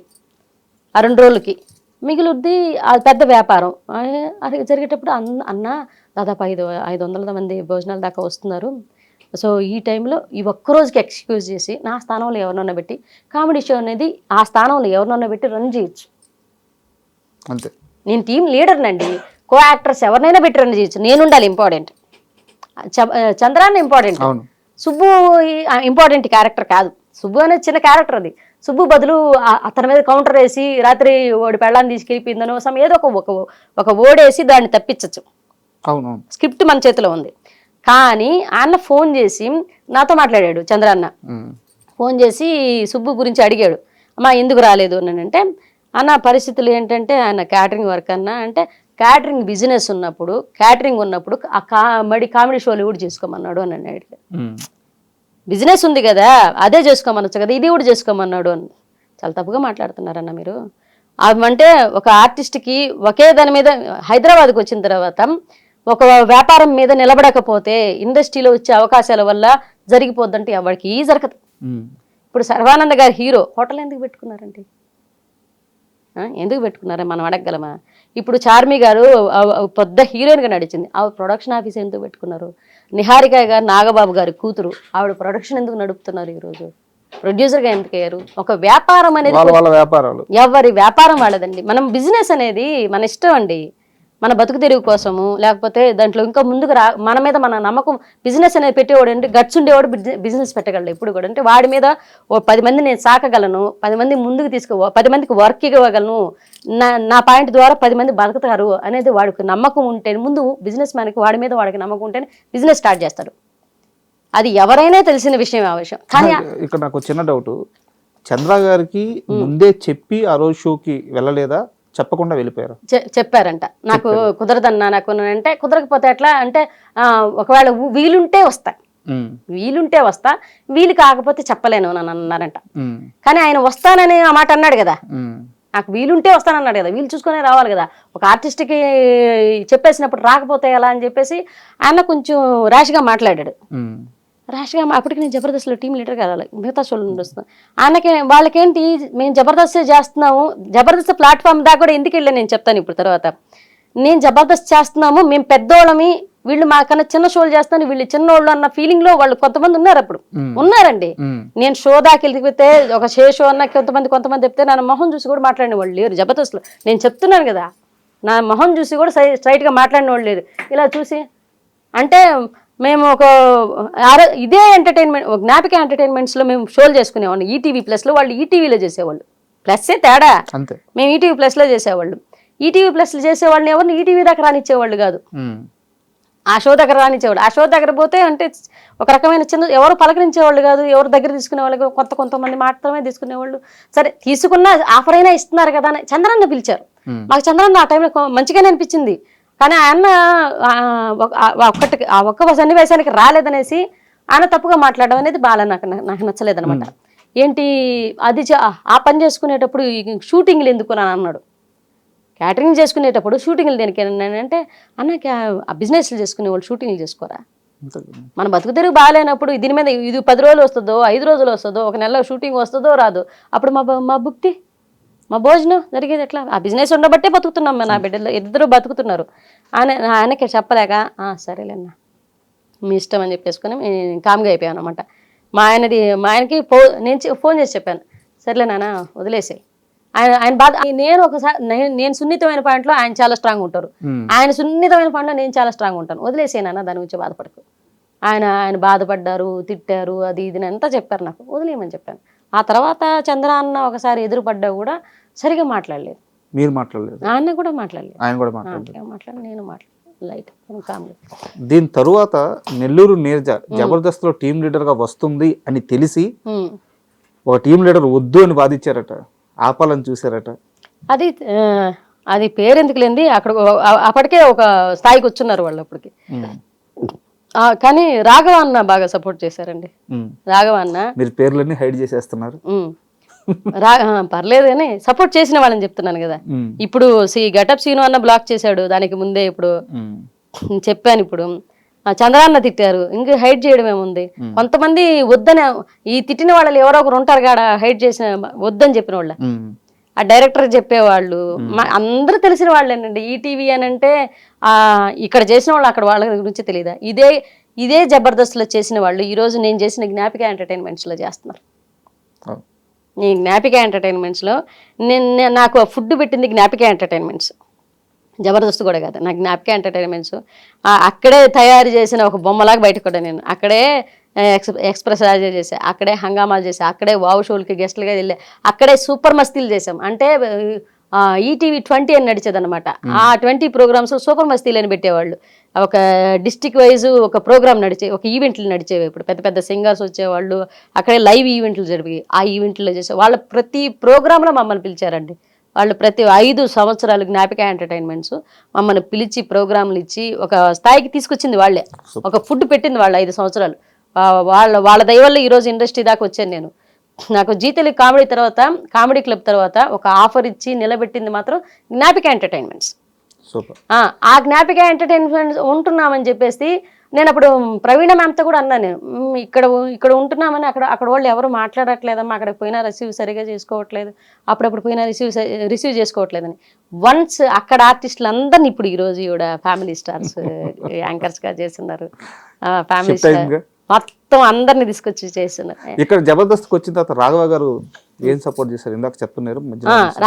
రాఘవ అన్న ఏమన్నారు, ఎన్నోసార్లు నాకు చెప్పిన పెద్ద కాంప్లిమెంట్ ఏంటంటే, అరే మీ స్కిట్లు చూసి చాలా స్కిట్లు నేను చేశాను రా, మీ స్కిట్లు హంగామాలు వస్తాయి, వాటికి మార్పులు చేర్పులు చేసి నేను కొన్ని స్కిట్లు మాయాజాలం చేశాను ఇక్కడ అంటే. థ్యాంక్ యూ అన్న, thank you so much. Line అంటే సంవత్సరాల తరబడి కామెడీ షో చేసేటప్పుడు ఒక్కొక్కసారి లైన్స్ దొరకవండి. ఒక టీం లీడర్గా చెప్తున్నాను నేను, లైన్స్ దొరకవు. ఎంత స్ట్రగుల్ ఫీల్ అవుతుందంటే, అది అద్దామా, అది ఆల్రెడీ చేసేమేమో, ఇంకెవడన్నా చేసి మనం ఒక లైన్ తీసుకెళ్ళేటప్పుడు ఆల్రెడీ ఇది చేసేసారా భయ్యా అంటారు. వారిని ఇది చేశారా, దాన్ని ఇంకొంచెం లోతుగా ఎక్కడికైనా తీసుకెళ్దామా, ఆ పాయింట్ నుంచి ఇంకో పాయింట్కి తీసుకెళ్దాం, అక్కడి నుంచి ఇక్కడ. ఈ స్ట్రగుల్ పీరియడ్లో వాళ్ళది మేము చేసిన వాళ్ళు మాది చేసిన తప్పే ఉందని చెప్పి, కాకపోతే మార్పులు చేర్పు కథను కొంచెం మారుస్తాం. సినిమా లవ్ స్టోరీ, లవ్వే ప్రధానం, లవ్ స్టోరీ ఒకటే, కానీ అందులో హీరోయిన్ లవ్ చేస్తుంది, హీరో లవ్ చేయడం, ఇట్లా కథలు మార్చుకుంటూ ఉంటారు. అట్లే వాళ్ళు కామెడీ ఒకటే, కానీ జోనర్స్ మాడిపోతూ ఉంటాయి. రాఘవ గారు మంచిగా మాట్లాడారు. తర్వాత రాను రాంప్రసాద్ అన్న బాగా మాట్లాడారు. ఇంకెవరు సుధీర్ గారు కానీ గెటప్ సీను అన్న కానీ వీళ్ళెవరు మాట్లాడలేదు. రాఘవ అన్న బాగా మాట్లాడారు. రాఘవ అన్న బాగా మాట్లాడారు, మిగతా వాళ్ళంతా తక్కువ. అండ్ మీ చాలా స్కిట్స్ లో నరేష్ చాలా ఎక్కువ చేశాడు. రీసెంట్ గా వాళ్ళు ఇచ్చారు, నరేష్ వాళ్ళే ఇచ్చారు. రీసెంట్ గా భాస్కర్ గారు ఒక ఇంటర్వ్యూకి వచ్చి, అంటే ఆయన సరదాగానే చెప్పారు, బట్ దాంట్లో కొంత నిజం ఉందని ఆయనే చెప్పారు. నరేష్ చాలా కమర్షియల్, అతను డబ్బు అంటే డబ్బే, రూపాయి అంటే రూపాయి, 100 అంటే 100, చాలా గట్టిగా ఉంటాడు అని చెప్పారు. నరేష్ తో మీకు ఎలాంటి అనుభవాలు ఉన్నాయి? నరేష్ నాతో అక్క అని బాగా మాట్లాడతారండి. అక్కని కానీ ఒకసారి నలుగురు ఉన్నప్పుడు, ఎవరు లేనప్పుడు అక్క అని బాగున్నారా అంటారు, నలుగురు ఉన్నప్పుడు మేడం అని పిలుస్తారు. అంత వద్దులే నరేష్ కూర్చోంటాను, బాగానే మాట్లాడుకుంటాను. కానీ మా టీంకి వచ్చేసరికి వాళ్ళే ఇచ్చారు కాబట్టి పేమెంట్ వాళ్ళే ఇచ్చుకున్నారు. నాకు పేమెంట్ దగ్గర ఎక్కడ అబ్బాయి, నాకు పేమెంట్ గురించి తెలిస్తే కదా ఇట్లా ఇబ్బంది పెడుతున్నారు చేస్తున్నారని ఛానల్ నుంచి వాళ్ళే ఇచ్చారు. నేనేమంటాను, మా సుబ్బు గారు మా జోనర్ వదలండి సార్, నేను కొన్ని పెట్టానండి అక్కడ, మా జోనర్ వదలండి, మా సీను అన్న, నేను, మా సుబ్బు గారు మేము ముగ్గురు కలిసి ఇంకొక ఇద్దరిని కలుపుకొని ఒక టీం లాగా చేస్తాము, మాది ఇదే కదా అవును. అన్నాడు. మా సీనాన్ని అవాయిడ్ చేశారు ఫస్ట్ ఆఫ్ ఆల్, నరేష్ని ఇచ్చారు. సరే రన్ అవుతున్నాం. ఆ నరేష్ అదే కాంబినేషన్ మా సుబ్బు గారిని కూడా అవాయిడ్ చేసుకుంటూ వచ్చారు. ఆయన చిన్న క్యారెక్టర్లకి అట్లా వాళ్ళు ఎందుకు ఇలా చేస్తున్నారు నాకు అర్థమయ్యేది అనమాట. నాకెక్కడో వీళ్ళు కావాలని నన్ను తొక్కేస్తున్నారేమో మా టీంని రానికుండా అనేది ఎక్కడో నాకు కొంచెం తేడా కనిపించింది. నేను ఆలోచించే విధానంలో ఒకవేళ పొరపాటు ఉందేమో మరి నాకు అట్లా అనిపించింది. ఓహో నా టీంని నేను అప్పటిదాకా మేము నడిచిన టీం నాదని కాదు, వాళ్ళ టీంలో నేనున్నాను అనుకున్నాను. మా సుబ్బు గారు మా సీనన్న వాళ్ళ టీంలో నేనున్నాను అనుకున్నాను. నాతో వచ్చిన వాళ్ళతో నన్ను కానివ్వకుండా మా వాళ్ళందరిని అవాయిడ్ చేసి నన్ను ఒక్కదాన్నే తీసుకొచ్చారు. నేను ఒక్కదాన్నే కాదు, వాళ్ళు ఇద్దరు లేకపోతే నేను లేను అసలు. వాళ్ళిద్దరు సీను అన్న సుబ్బు వీళ్ళిద్దరు ఉండడం వల్లే మా టీం అంటే ఒక గెటప్ సీను అన్న అండ్ సుధీరు రామ్ ప్రసాద్ అన్న వీళ్ళు ఎలా ఒక టీమ్గా ముగ్గురు ఉంటే ఎలా పర్ఫామ్ చేస్తారో మేము ముగ్గురు ఉంటే అలా పర్ఫామ్ చేస్తాం. ఒక ఫ్లో ఉంటుంది నాకు అది తెలుసు. మా ఆయనకి ఆ విషయం తెలుసు, సీను అన్న కూడా తెలుసు. కానీ నా టీంలో నుంచి ఒక్కొక్కరిని అవాయిడ్ చేస్తూ ఉండేసరికి ఎందుకు వీళ్ళు అవాయిడ్ చేస్తున్నారు, కావాలని అవాయిడ్ చేస్తున్నారని నాకు ఎక్కడో బాధ అనిపించింది. కావాలని అవాయిడ్ చేస్తూ మేము చేయగలిగిన దాన్ని వాళ్ళ అవతల వాళ్ళకి నేర్పించాలి, నెల్లూరు యాస నేర్పించాలి. వాళ్ళకి మనం ఇచ్చిన స్కిట్ నచ్చుకుంది బాగాలేదని వేస్తున్నారు, వెళ్ళిపోమంటున్నారు. నాకు ఎక్కడో రాజకీయం జరుగుతున్న భావన కలిగింది. సో అక్కడితో అంతా క్లోజ్. ఎంత ఇచ్చారు జబర్దస్త్లో మీకు పేమెంట్? ఫర్ ఎపిసోడ్ 50,000 40,000 అండి మొత్తం మీ టీం మొత్తానికి కలిపి. రైటర్ కూడా మేము వేయించుకోవాలి. రైటర్ అమౌంట్ మందే ఉంటుంది. తర్వాత రైటర్కి 10,000 తీసుకుంటారండి ఒక రైటర్. ఓకే, వాళ్ళు ఇస్తారా రైటర్? లేదు, మనం వేయించుకోవాలి. రైటర్కి మనం ఇచ్చిన తర్వాత సుబ్బు గారికి నాకు ఇంకా కో యాక్టర్ నడుస్తారు. వాళ్ళకి నరేష్ కాకుండా మిగతా కో యాక్టర్స్ ఉంటారు, వాళ్ళకి కూడా మనం వేయించుకోవాలి. 3-4 ఉంటారు. ఎంత మిగిలేదు? ఎంత చాలా తక్కువ మిగిలేదండి, 5,000-6,000 అట్లా మిగిలేదు అన్ని పోంగా. అందుకనే వద్దనుకునేసాము. ఫస్ట్ ఆఫ్ ఆల్ ఆర్థికంగా కూడా అది సపోర్ట్ అవ్వట్లేదు. పైగా వాళ్ళకేదో మనం నచ్చట్లేదు. పైగా అంటే రాను రాను ఎందుకో వాళ్ళ రిసీవ్మెంట్ మారిపోతూ వస్తుంది. ఫస్ట్ బాగానే రిసీవ్ చేసుకున్నారు, బాగా మాట్లాడారు. తర్వాత మాతో మాట్లాడడం తగ్గిపోయింది, ఏదో బాగాలేదనడం ఎక్కువైపోయింది. ఎందుకో మనం వీళ్ళకి నచ్చట్లేదు అని చెప్పి మేమే బయటకు వచ్చేసి మేమే చేయలేకపోతున్నాం సార్ అని చెప్పేసి తర్వాత పిలిచారు నన్ను. మళ్ళీ మిమ్మల్ని పిలిచారు? తెలుసు నాకు ఆ విషయం. పిలిచారు, ఏం మా ప్రాబ్లం ఏంటి అని అడిగారు. బట్ నేను ఈ రోజు ఇంటర్వ్యూలు కాబట్టి చెప్తున్నాను. మీ వరకు పిలిచారు కదా? పిలిచారు. నన్ను నా వరకు పిలిచినప్పుడు నేను మా సుబ్బు గారికి కూడా ఇస్తే వస్తాను. నా వరకు పిలిచారు, తెలుసు అది. రాకేష్ చిన్నపిల్లల్ని వెతుకొని చేస్తుంటారు కదా, అతను ఫోన్ చేశాడు. ఫోన్ చేసి మేడం ఇట్లా కమిటీ కుర్రాళ్ళు సినిమా నడుస్తుంది, అమలాపురంలో ఉన్న షూటింగ్ నడుస్తుంది, రాకేష్ అన్న ఫోన్ చేశారు. ఫోన్ చేసి నీరజ గారు మీరు మన టీంలో ఆల్రెడీ ప్రపోజల్ పెట్టారంట, మీరు టీం వదిలేశారు కదా, నాతో మీతో కలిపి చేసుకోమన్నారు, మన ఇద్దరం కలిపి చేద్దాం, లేకపోతే మీరు నా టీంలోకి వచ్చినా పర్లేదంటే అన్న మా సుబ్బు గారు కూడా ఉన్నారు, ఆయన మంచి యాక్టర్, నాకన్నా మంచి యాక్టర్, ఆయన కూడా ఏదైనా అవకాశం ఇస్తే తప్పకుండా వస్తాను, లేదంటే మీతో పాటు ఇంకో చిన్న అవకాశం ఇప్పుడే ఫర్దర్గా ఒక స్కిట్లో అయినా పెట్టగలిగితే దానికి వాళ్ళు ఓకే చెప్పాలి. సర్లే నేను మా ఆయనకి ఫోన్ చేయాలంటే నాకు ఎక్కడో ఒక మంచి ఆర్టిస్ట్ని మనమే అంటే ఇంట్లో ఉన్న మంచి యాక్టర్, ఆయన చాలా మంచి యాక్టర్, మంచి టైమింగ్ ఉన్న ఆర్టిస్ట్, ఆయనకి సపోర్ట్ చేసేవాళ్ళు కానీ ఉంటే నేను ఎక్కడికి తీసుకెళ్ళినా వాళ్ళకి నెక్స్ట్ డే వాళ్ళు సుబ్బుతో చెప్పరండి. నాకు ఎందుకు అర్థమయ్యేది కాదు. అంటే కొన్ని వాళ్ళకి ఈయన నచ్చడం అనేది నాకు అర్థమయ్యే తర్వాత ఈయన ఎందుకు నచ్చడం పాపం, అంత మంచి ఆర్టిస్ట్, ఆయన ఎవరితో కూడా సరిగా మాట్లాడు, వాళ్ళతో మింగిల్ అయిపోయి ఆ పిచ్చి వ్యవహారాలు కూడా లేవు, ఏం లేవు, తన పని ఏదో తను చేసుకొని వచ్చేస్తాడు. కానీ ఎందుకో వాళ్ళు దూరం పెడుతూ ఉంటే నేను సర్లే ఈ జబర్దస్త్ ప్లాట్ఫామ్ మనకు కుదలేరు ఆయన అనుకున్నాను. నేను మళ్ళీ వాళ్ళు అదే జబర్దస్త్ టీము మల్లెమాల వాళ్ళు శ్రీదేవి డ్రామా కంపెనీకి చాలా సార్లు నన్ను గెస్ట్గా పిలిచారు. గెస్ట్గా వెళ్ళి చేసుకొని వస్తున్నాం, వెళ్ళి వచ్చేస్తున్నాం అని గమని. అండ్ సినిమాల విషయానికి వస్తే ఒక స్టార్ హీరోని ట్రైన్ పిలిచి మళ్ళీ సారీ చెప్పారట. స్టార్ హీరోనే సిద్ధు సార్ అండి. అందులో ఉందా ఓడు, నేను ట్రైన్ పిలవడం కాదు, అందులో ఇంకెప్పుడు చేసుకుంటావురా ఆ డైలాగ్ ఉంది కదా, నాకు అది చెప్పడానికి నాకు టెన్షన్ వస్తుంది. ఆయన హీరో గారండి, ఆ ఓడు ఎలారంటే కథలో ఉంది కదమ్మా అన్నాడు. హీరోనే అన్నారు, డైలాగ్ చెప్పండి. ఒరే ఇంకెప్పుడు చేసుకుంటారా పెళ్ళా అంటాను కదా, అదే అన్నప్పుడు ఆ డైలాగ్ రాసే సార్ రావద్దు సార్ రే ఎందుకు రాశారు, ఇంకెప్పుడు చేసుకుంటావు పెళ్ళి అని అంటాను సార్. అంటే అప్పుడు బాగా వస్తుందా ఫ్యామిలీలో చిన్నమ్మ పిన్నిలు ఇలాగే కదా మాట్లాడతారని సిద్ధు సార్ అంటున్నారు. ముందు సిద్ధు సార్ డీజే టిల్లులో ఆ డైలాగ్ చెప్పేటప్పుడు సార్ ముందు చెప్పిస్తారండి, ఒకసారి అనుకుందామని అంటారు ఆయన. ఆ సీన్ ఒకసారి ఆయన రిహార్సల్ చేసినప్పుడు అది చెప్పేటప్పుడు నేను డైరెక్టర్ సార్ చూసి మల్లికార్జున సార్ ఆ సార్ చూసి సార్ రేయన్ రాశారు సార్ నాకు భయం వేస్తుంది అని అంటే పర్లే అంటున్నారు. సిద్ధు సార్ ఇంకెప్పుడు చేసుకుంటారా పెళ్ళని అని ఇట్లా చేయబెట్టి అనేసి సారీ సార్ అన్నట్టు పర్లేదమ్మా అది కథలో ఉంది కదా అంటున్నారు. నాకు సినిమాల అవకాశాలు వస్తున్నాయి, వీళ్ళతో ఎలా నడుచుకోవాలో తెలియదు, ఎట్లా నడుచుకుంటే ఏ గొడవలు వస్తాయి అని ఒక టెన్షను. పెద్ద వాళ్ళతో వచ్చింది, ఎత్తుకోవడం పెద్ద హీరోతో వచ్చింది. ఆయన మంచి హీరో, అప్పటికి ఆయన రైటింగ్ రేంజ్ లో వెళ్తుంది సినిమా వెళ్ళేటప్పుడు. డీజే టిల్లు తర్వాత ఆయన మంచి చాలా పెద్ద హీరో అయ్యారు. అప్పటికి చెప్పారన్నమాట ఆయన పడ్డ స్ట్రగుల్ ఇదంతా వినున్నా నేను. ముందు రోజు ఆయన ఇంటర్వ్యూలు కొన్ని చూశాను, అదంతా చూసి చాలా గొప్ప మంచి యాక్టర్తో చేయబోతున్నాం మనం అని ఆ గుడ్ ఫీల్తో వెళ్ళాను. ఆ గుడ్ ఫీల్ ఇది ఒకటి రాసి పెట్టారు. ఈ అమ్మాయి ఇప్పుడే రాశారా ఈ రేనే అనుకునే చిన్నమ్మ నేను. ఏంటి చిన్నమ్మ పతంగల రాజా ఏం చేస్తున్నాడు అని అంటే బానే ఉన్నాడు, రే నీకు సంబంధం అది 2 సార్లు 3 సార్లు వస్తాయి ఆ రేలు, ఇన్ని రేలు ఎందుకు సారేడా అని నేనంటే ఆయన పర్లేదు. ఆ సిద్ధు సార్ రాసిన స్క్రిప్ట్లు అంతా.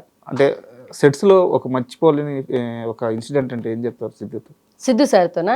ఆ రిహార్సల్ టైంలోనేనండి. రిహార్సల్ జరిగేటప్పుడే అంటే నేను రేన్ సారీ సార్ అని అంటే పర్లేదమ్మా అంటే ఆయన తీసుకునే విధానం నాకు మర్చిపోలేని విధానం ఏంటంటే ఆయన సరౌండింగ్స్ని చాలా హెల్తీగా మారుస్తున్నారు. ఇప్పుడు ఒక ప్రతి దాని మీద అంటే ఎవడి ఫేస్లో స్మైల్ లేదనుకో వెంటనే స్మైల్ వచ్చేటట్టు చేసేస్తాడు ఆయన ఒక స్మైల్ బాంబ్లా చేసేస్తాడు అనమాట. ఏట్రా సంగతే అని ఈయన డైలాగ్ వేయంగానే అవతల నవ్వేస్తాడు. ఏం లేదు సార్ అంటే ఆయన హెల్దీగా చేసుకుంటాడు షూట్. ఆయన ఉన్న అట్మాస్ఫియర్ని చాలా హెల్దీగా మార్చి కాసేపు నవ్వించేసి వీళ్ళ మీద కౌంటర్లు వేసేసి నవ్వించేసి ఆ తర్వాత అది కూడా హెల్దీగా ఉంటాయి ఆ కౌంటర్లు. మనసును వచ్చే విధంగా ఎక్కడా మాట్లాడరు. అంటే నేను భగవంతుడి దేవాలని నేను ట్రావెల్ చేసిన ప్రజెంట్ ఈ సినిమాలన్నీ కూడా చాలా మంచి అనుభవాలు వస్తున్నాయి నాకు. అంటే ఇలా ఉండాలి, ఇలా ఉండాలి. విశ్వక్సేన గారు ఆయన కూడా బాగా చాలా బాగా మాట్లాడతారు. ఆయన కూడా చాలా బాగా రిసీవ్ చేసుకుంటారు, బాగా అందరితో మాట్లాడతారు. ఇప్పుడు వస్తున్న ప్రజెంట్ జనరేషన్ హీరోలంతా అంటే కో యాక్టర్స్ పక్కన క్యారెక్టర్ ఆర్టిస్టులు అందరినీ కలుపుకొని మాట్లాడుతున్నారండి. ఒకప్పుడు నేను లేను కాబట్టి నాకు తెలియదు. ఒకప్పుడు మిగతా కో యాక్టర్స్ ఎలా ఉండేవాళ్ళు, వాళ్ళతో బిడియం ఉండేది, మాట్లాడడానికి ఇబ్బంది పడేవాళ్ళు ఏమో. కానీ ప్రజెంట్ ఉన్న జనరేషన్ హీరోలంతా క్యారెక్టర్ ఆర్టిస్టులతో చాలా బాగా మాట్లాడతారు, ఎంకరేజ్ చేస్తారు. మనం ఏదైనా తప్పు చెప్పినా తప్పు చేసినా అలా కాదమ్మా ఇంకొకసారి తీసుకుందామా ఇలా మాట్లాడతారు తప్పితే ఎక్కడ ఈమె వల్ల ఇబ్బంది జరుగుతుందనో లేకపోతే ఈమె సీన్ పాడైపోతుంది ఇలాంటి ఇంటెన్షన్తో ఎవరు లేరు. సూపర్, అది నాకు అది మంచిగా అనిపించింది. నాకు నెక్స్ట్ క్వశ్చన్, ఇది ఆల్రెడీ మిమ్మల్ని ఒక ఇంటర్వ్యూలో అడిగారు, మీరు సమాధానం చెప్పారు. నేను ఎక్స్టెండెడ్గా మళ్ళీ అడుగుతున్నాను. కమిటీ కుర్రాళ్ళ సినిమా చాలా పెద్ద హిట్. అంటే ఇండస్ట్రీ మొత్తం ఒక్కసారిగా అటు తిరిగి చూసింది, ఎవరి 11 మంది ఎవరి ఆర్టిస్టులు అని చెప్పేసి. మంచి కథ. మీది వచ్చేసి చాలా మంచి రోల్, ఎమోషనల్ రోల్. ఆ సినిమా సక్సెస్ తర్వాత చిరంజీవి గారు అందరిని పిలిచారు. అందరూ వెళ్ళి చిరంజీవి గారిని కలిసి ఆయనతో ఫోటో దిగి ఒక మంచి మెమరీ. యాక్చువల్గా ఆ రోజు మీరు కూడా వెళ్ళాలి. నాకెవరు నన్ను పిలవలేదండి, నన్ను ఎవరు పిలవలేదు. యాక్చువల్లీ మా ప్రసాద్ బెహ్రా ఏమన్నాడు, చిరంజీవి సార్ దగ్గరికి పోతున్నారని నాకెవరో చెప్పలేదు. ఇట్లా నన్ను పిలుచుంటే నేను చిరంజీవి సార్ దగ్గరికి ఎవరు పోకుండా ఉంటారండి. మా ముందు వెలిగిన ఒక పెద్ద హీరో అతను, తన ఇండస్ట్రీని ఓ రేంజ్లో నిలబెట్టిన వ్యక్తి. ఆయన అంటే నాకు చాలా అభిమానం, మా గురువు గారు. ఆయన దగ్గరికి పోకుండా ఎవరు ఉంటారు. బట్ నాకు ఇదేమంటే ఈవెంట్ ఉంటుంది కదా, సాంగ్ లాంచ్ ఈవెంట్లు, ఆ ఈవెంట్లకు పిలిస్తే నాకు భయం అని చెప్పాను మా ప్రసాద్ బెహ్రాతో. అరే ఈవెంట్లకు రావాలంటే నాకు ఏదో సిగ్గుగా ఉంటాను రా, నేను అక్కడ రావచ్చు కదనే, ఎప్పుడు ఇంట్లో ఎందుకుంటావు, ఇట్లా ఈవెంట్లో కనపడాలంటే బాబోయ్ పెద్దోళ్ళు వస్తారు, ఆ ఈవెంట్లో నాకు ఏదో టెన్షన్ ఉంటుందిరా, ఏం మాట్లాడాలి అర్థం కాదు, నువ్వేం మాట్లాడబోయే వచ్చి కూర్చోడాలని. బట్ నేను పోలేదు. ఒకసారి మాత్రం ఈ సినిమా అయిపోయిన తర్వాత నాగబాబు గారు ఈ అవార్డ్స్ లాగా ఇచ్చారన్నమాట. సినిమా కమిటీ కుర్రాళ్ళు సినిమా అయిపోయిన తర్వాత అక్కడికి వెళ్ళాను కానీ వీళ్ళందరూ హీరోలందరూ పోయి లాంచ్ ఈవెంట్స్ జరిగేటప్పుడు నేను పోలేదు. మన అవార్డ్స్ మన ప్రసాద్ ల్యాబ్ లో అప్పుడు వెళ్ళాను మళ్ళీ. అప్పుడు వెళ్ళారు. కలవాలని ఉందా చిరంజీవి గారిని? అయ్యి ఎందుకుండదండి, ఈ క్షణమైనా ఉంటుంది. ఒక్కసారి మన నెల్లూరు యాసలో చిరంజీవి గారిని కలవాలని ఉందని ఒక్కసారి చెప్తారా? అయ్యా తప్పకుండా సార్, మిమ్మల్ని ఓపాలి ఒక్కసారి వచ్చి ఒక్క ఫోటో తీసుకుంటారు సార్. ఉంటుందండి. అంటే మీకు ఒక విషయం చెప్పాలి. చిరంజీవి సార్ది డాడీ అనే ఒక సినిమా వచ్చింది. అప్పటికి నేను చాలా చిన్నపిల్లని. మా నాన్నమ్మ గారిని తీసుకొని, మా నాన్నగారు చనిపోయి ఉన్నారు. డాడీ అనే ఒక సినిమా వచ్చింది. మేము తాళ్లపూడి నుంచి ముత్తుకూరులో సినిమా థియేటర్స్ ఆడేవి. వాణి హాలు ఇలా థియేటర్స్ ఉండేవి. ఆ థియేటర్కి ఈ సినిమా చూడడానికి తాళ్లపూడి నుంచి ముత్తుకూరు వరకు నడిచెళ్ళామండి మేము. నడిచెళ్ళి అంటే ఇంటి దగ్గర ఈ డబ్బులు ఖర్చు పెట్టేస్తే థియేటర్కి ఉండవని చెప్పి మా నాన్నమ్మ గారు తీసుకెళ్లారు. మా నాన్నమ్మ తీసుకెళ్తే బిలో మధ్య తరగతి. అప్పటికి చిరంజీవి సార్ అంటే రేంజ్ అభిమానం మామూలుగా కాదు. ఇప్పుడు ఇంకా నడుచుకొని వెళ్ళి మా నాన్నమ్మతో చిన్న పిల్లలం స్కూల్కి ఎగ్గొట్టి నడుచుకొని వెళ్ళి థియేటర్కి వెళ్ళి వాణి థియేటర్లో ఫస్ట్ సెకండ్ థర్డ్ బెంచ్లు ఉంటాయన్నమాట. నేను వెళ్ళి కింద నేల టికెట్లు తీసుకొని కింద కూర్చొని చూసామని డాడీ సినిమా.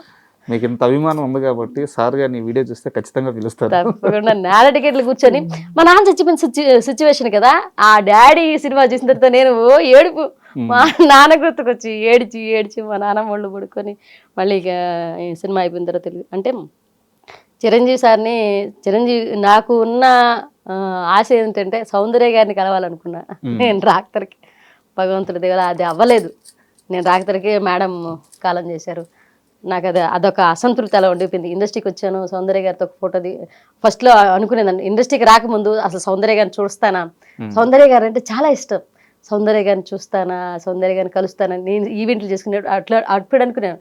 ఇండస్ట్రీ దాకా వచ్చిన తర్వాత అప్పటికే ఆవిడ చనిపోయారు. అరే నేను ఆ తర్వాత ఒక హీరోయిన్ కూడా ఇష్టపడలేదు అనమాట. అంటే నాకు ఒక రకమైన భయం వేసింది. మనం ఒకవేళ అభిమానించే వాళ్ళు చచ్చిపోతే అది ఇంత బాధ ఉంటుందా అనేసి తర్వాత నేను ఎవరిని అభిమానించలేదండి. హీరోల్ని ఎవరిని అభిమానించినా కానీ వాళ్ళని కలుద్దాం, చిరంజీవి సార్ని కలుద్దాం, ఒక ఫోటో దిగుదాం. నాకు రామ్ చరణ్ గారన్న, అల్లు అర్జున్ గారన్న, నా ఫేవరెట్ హీరో ప్రజెంట్ ఉన్న జనరేషన్ అయితే రామ్ చరణ్ గారు, మహేష్ గారు అంటే పిచ్చి. మహేష్ గారు, రామ్ చరణ్ గారు, అల్లు అర్జున్ గారు బాగా ఇష్టం అన్నమాట. ఇంక చిరంజీవి గారు అంటే మా గురువు గారు అంటాను నేను. సార్ అంటే చాలా. అంటే ఇప్పుడు చేతిలో ఏ ప్రాజెక్ట్స్ ఉన్నాయి? ప్రజెంట్ వచ్చేసి నవీన్ పోలిసిటీ గారితో ఒక సినిమా చేశానండి. రీసెంట్ గా చేశాను. మిత్రమండలి అయిపోయిన తర్వాత కమిటీ కుర్రాళ్ళు, మిత్రమండలి, లైలా, కా మూవీ వరుసగా ఒక 2024లోనే ఒకే సంవత్సరంలో 6 సినిమాలు చేశానండి. 6 సినిమాలు చేశాను. ఆయన 1-2 రోజులు అయితే 6 సినిమాలు చేశాను. ఇయర్లో అయితే చాలా తక్కువ 2025లో. కానీ ఇయర్ ఎండింగ్కి వస్తున్న తర్వాత ఇప్పుడు సినిమాలు వస్తున్నాయి. నిన్న కూడా ఒక సినిమా ఆఫర్ వచ్చింది. రీసెంట్ గా ఐశ్వర్య రాజేష్ గారు వస్తున్నారు కదా, ఆవిడ సినిమా ఒకటి స్టార్ట్ అవుతుంది. నిన్న వచ్చిన కాల్ అది. దాంట్లో 12 రోజులు అడుగున్నారండి. నెక్స్ట్ మంత్ డేట్లు కూడా చెప్పున్నారు. అదొకటి ఉంది. ఆ తర్వాత ఒడిశాలో షూటింగ్ అంట, అది 5 రోజులు, అది చెప్పున్నారు. దానికి దీనికి క్లాష్ అయితే అదన్నా ఒప్పుకుంటా, ఇదన్నా ఒప్పుకుంటా. ఇంకా డేట్లు next month shooting. And serials ఉన్నాయి చేతిలో? సీరియల్స్ ప్రెజెంట్ అయితే ఏం చేయట్లేదండి. సీరియల్స్ ఎందుకు చేయట్లేదంటే, ఒకసారి నేను పొరపాటుగా 2 సీరియల్స్ ఒకేసారి ఒప్పేసుకున్నాను. ఆ 2 సీరియల్ డేట్లు ఉన్నప్పుడే సినిమా చెప్పేవాళ్ళు అనమాట. ఒక సీరియల్ నడుస్తోంది, ఏముండో శ్రీమతి గారు అనేసి జెమినీలో ఒక సీరియల్ నడిచేది.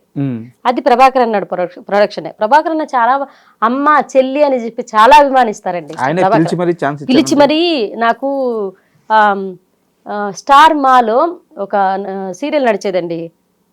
ఏం సీరియల్ అబ్బా అది, నాకు పేరు గుర్తు రావట్లేదు. ఆయన వైఫ్ క్యారెక్టర్ చేశాను నేను. మా సుబ్బు గారికి ఫోన్ చేసి, మా సుబ్బు గారికి ఫోన్ చేసి, సుబ్రహ్మణ్యం అన్న నాకు నీరజమ్మ కావాలి, ఒక సీరియల్ మేము ఇద్దరం భార్య భర్తలుగా చేయబోతున్నాం. ఫస్ట్ హాఫ్లో మాత్రం ఒక వైఫ్ ఉంటుంది, నేను తమ్ముడి క్యారెక్టర్ చేయబోతున్నాను, డ్యూయల్ రోల్ అన్న, నాకు తను కావాలి అంటే అన్నది ఖచ్చితంగా. మా ఆయనకి ఫోన్ చేసి తర్వాత నాకు ఫోన్ చేశారు, చెల్లమ్మ నువ్వు చేస్తున్నారా నాతో అంటే, అన్నయ్య థ్యాంక్ యూ అన్న చేస్తానని చెప్పాను. ఎప్పుడు జీ తెలుగు కామెడీ క్లబ్ తర్వాత ఆ సీరియల్తోనే మాట్లాడడం గుర్తుపెట్టుకొని నా ఫోన్ నెంబర్ కనుక్కొని సీను అన్నకి చేసి, మళ్ళీ నాకు చేయకుండా సుబ్బు గారికి చేసి తర్వాత నాకు చేశారు. చెల్లమ్మ మన ఇద్దరం చేస్తున్నారా అంటే, అన్నయ్య థ్యాంక్ యూ సో మచ్ గుర్తుపెట్టుకుని అంటే జీ తెలుగు తర్వాత ఈ రోజేనమ్మా మళ్ళీ నాకు గుర్తుకొచ్చారు, నా మైండ్లోకి వచ్చారు ఆ రెబల్ క్యారెక్టర్ ఒకటి ఉంది, నన్ను దబాయిస్తూ మమ్మల్ని కమాండ్ చేసే క్యారెక్టర్ ఒకటి నువ్వు చేయాలని అన్నారు. సరే సరే అని చెప్పి నేను చేసి అది ప్రేరణ, బిగ్ బాస్ ప్రేరణకి అమ్మ క్యారెక్టర్ చేశాను అనమాట. Okay okay. ప్రసాద్ బెహ్రా మీకు ఇంత క్లోజ్ కదా, తన పైన ఆ లైంగిక ఆరోపణల కేసు రావడం, తన అరెస్ట్ అవ్వడం, ఆ పీరియడ్ లో మీకు ఎలా అనిపించింది? బాధేసిందండి. అంటే మీరు నమ్మారా? ఆమె కూడా నాకు తెలిసిన అమ్మాయి, ఆమె నాకు తెలిసిన అమ్మాయి, ఈ అబ్బాయి నాకు తెలిసిన అమ్మాయి. ఆమెతో నేను మాట్లాడి అంటే వాళ్ళ వ్యక్తిగత జీవితాలు నేను ఇప్పుడు మీడియా ముందు కూడా మాట్లాడకూడదు, బట్ వాళ్ళిద్దరూ నాకు తెలుసు, ఇద్దరు నాకు తెలుసు. నేను ఆమెతో మాట్లాడాను అనమాట. కాదురా ఎప్పుడు ఆ రోజు నేను షూట్కి అసలు వెళ్ళలేదు, వాళ్ళిద్దరు గొడవ జరిగిన రోజు. నా పోర్షన్ అయిపోయింది అక్కడతోటి. ఆ సిరీస్లో నేను ఉన్నాను, ఆ ముందు సిరీస్లోనే ఆ సిరీస్లోనే నేను ఉన్నాను, నాది అయిపోయింది, నేను వచ్చేసాను. ముందు తర్వాత వాళ్ళు చెప్పాడు, సో ప్రసాద్ బెహ్రాకి తనకి హీరోయిన్కి గొడవ జరిగింది, ఆమె కేసు పెట్టింది. అదేంట్రా కేసు పెట్టడం? నేను వెంటనే అమ్మాయికి మెసేజ్ చేసి కాల్ చేస్తే ఎత్తలే, మెసేజ్ చేశాను. అది కాదురా ఏం జరిగింది, నువ్వు ఈ కేసు పెట్టడం ఏంటంటే నీకు సంబంధం లేని విషయం అక్క ఇది, నీకు సంబంధం లేని విషయం అని. మనకు ఏం జరుగుతుందో పడేదాన్ని నాకే తెలుస్తుంది అని అంట. మనోడు ఏడుంటే కదా. నాకు ఒకటే, వాడు షార్ట్ టెంపర్ తప్పితే, షార్ట్ టెంపర్ అదొక్కటే తప్పితే ఇమ్మీడియట్గా కోప్పడతాడు, ఇమ్మీడియట్గా మళ్ళీ తగ్గి మాట్లాడతాడు. ఎవరినైతే కోప్పడతాడో మళ్ళీ వాడికి క్షమాపణ చెప్తాడు. ఎవరిని వాడు స్ట్రగుల్లో ఉన్నప్పుడు, వాడు స్కిట్లు రాసేటప్పుడు ఎవరన్నా వచ్చి మాట్లాడుతుంటే జరగరా రాస్తుంటే ఏంటరా మీ గొడవ అంటాడు. వెంటనే రే రాస్తున్నారా ప్లీజ్ రాగండ్రా ఇంట్లో. అంటే ఇప్పుడు అది తప్పితే వాడి దగ్గర చూసిన నెగిటివ్ పాయింట్ ఏం లేదండి.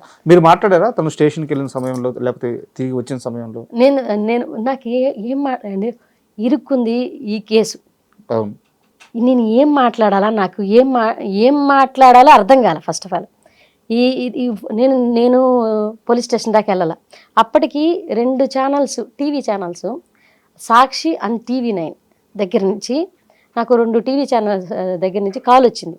ప్రసాద్ బెహ్రా గారు పలానా లైంగిక కేసులో ఉన్నారు, మీరు వచ్చి ఏమన్నా మాట్లాడతారంటే వాళ్ళ వ్యక్తిగత జీవితాలు, నేను వాళ్ళ కుటుంబ సభ్యులని, కో-యాక్టర్ని, కాకపోతే వాళ్ళతో ర్యాపాల్సి నాకు షూటింగ్ వరకే ఉంది. అంతవరకు వచ్చి నేను అక్కడ ఛానల్లో కూర్చొని మాట్లాడడం అనేది ధర్మమే కాదు, వాళ్ళ కుటుంబ సభ్యురాలనే కాదు. అట్లనే వాళ్ళతో 24 hours ర్యాపాలో ఉన్నానా అంటే లేను, బెస్ట్ ఫ్రెండ్స్ నేను కదా, నేను ఒక యాక్టర్ని. నేను వచ్చి వాళ్ళ జీవితాల గురించి ఏం మాట్లాడడం ధర్మం ఉండేది? అందులో నాకు 2 ఆడపిల్లలు ఉన్నారు, ఇలాంటి వాటి విషయాలు నేనేం మాట్లాడతాను అని నేను మాట్లాడలా, పోలీస్ స్టేషన్ దాకా పోలే. ఆ తర్వాత ప్రసాద్ బెహ్రాతో నాకు ఏం మాట్లాడాలో అర్థం కాలేదండి. ఫస్ట్ ఆఫ్ ఆల్ నాకు నువ్వు పోయి అమ్మాయిని వేధించావా అని అడగలేము. నా తమ్ముడండి వాడు, నా తమ్ముడు. నేను ఏం పాయింట్ రేస్ చేసి మాట్లాడాలో నాకు ఒక రకమైన మొహమాటం అయిపోయింది వాడు మొహంలో చూసి. ఆ తర్వాత సిరీస్ స్టార్ట్ చేసాము. వచ్చిన వెంటనే సిరీస్ స్టార్ట్ చేశాడు మనశాంతిగా. నేను వెళ్ళినప్పుడు చాలా కూల్గా నార్మల్గా ఉంది తన ప్రవర్తన. నేను కూర్చొని నాకేం మాట్లాడాలో తెలియలేదురా అంటే వదిలేవే పర్లేదు. నీరజ గారు, ఫైనల్ క్వశ్చన్. మన నెల్లూరు అంటే ఫుడ్కి చాలా ఫేమస్. అవును. మన నెల్లూరు ఫుడ్ మీకు బాగా నచ్చే ఫుడ్ ఏంటి? నెల్లూరు ఫుడ్ అంటే నాకు అన్నీ నచ్చుతాయండి. పచ్చళ్ళు చాలా బాగా ఇష్టం, గోంగూర పచ్చళ్ళు, టమాటో. నెల్లూరులో దొరికినటువంటి కూరలు, నెల్లూరులో దొరికినటువంటి ఫుడ్ బయట ఎక్కడ దొరకదండి. నాకు నెల్లూరు కారం దోశలు చాలా ఇష్టం.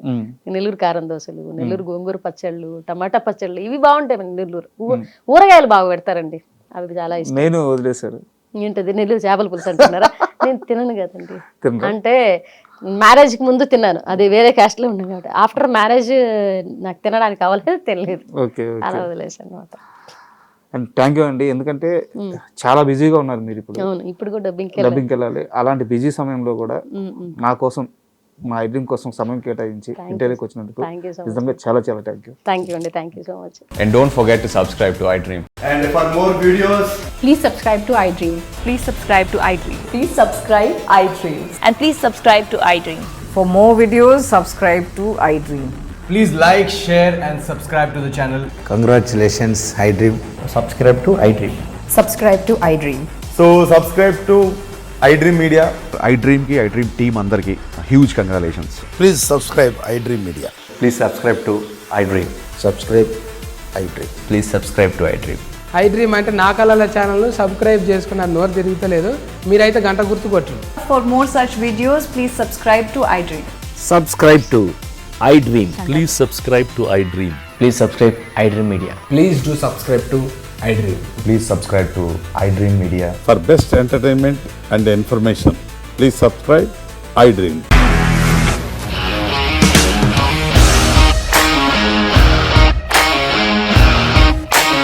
ఇండస్ట్రీలో కమిట్మెంట్ ఇష్యూస్ వస్తే నీకు కూడా వచ్చినట్టు మార్నింగ్ తీసుకెళ్ళారంటే కొట్టి పడేస్తారు.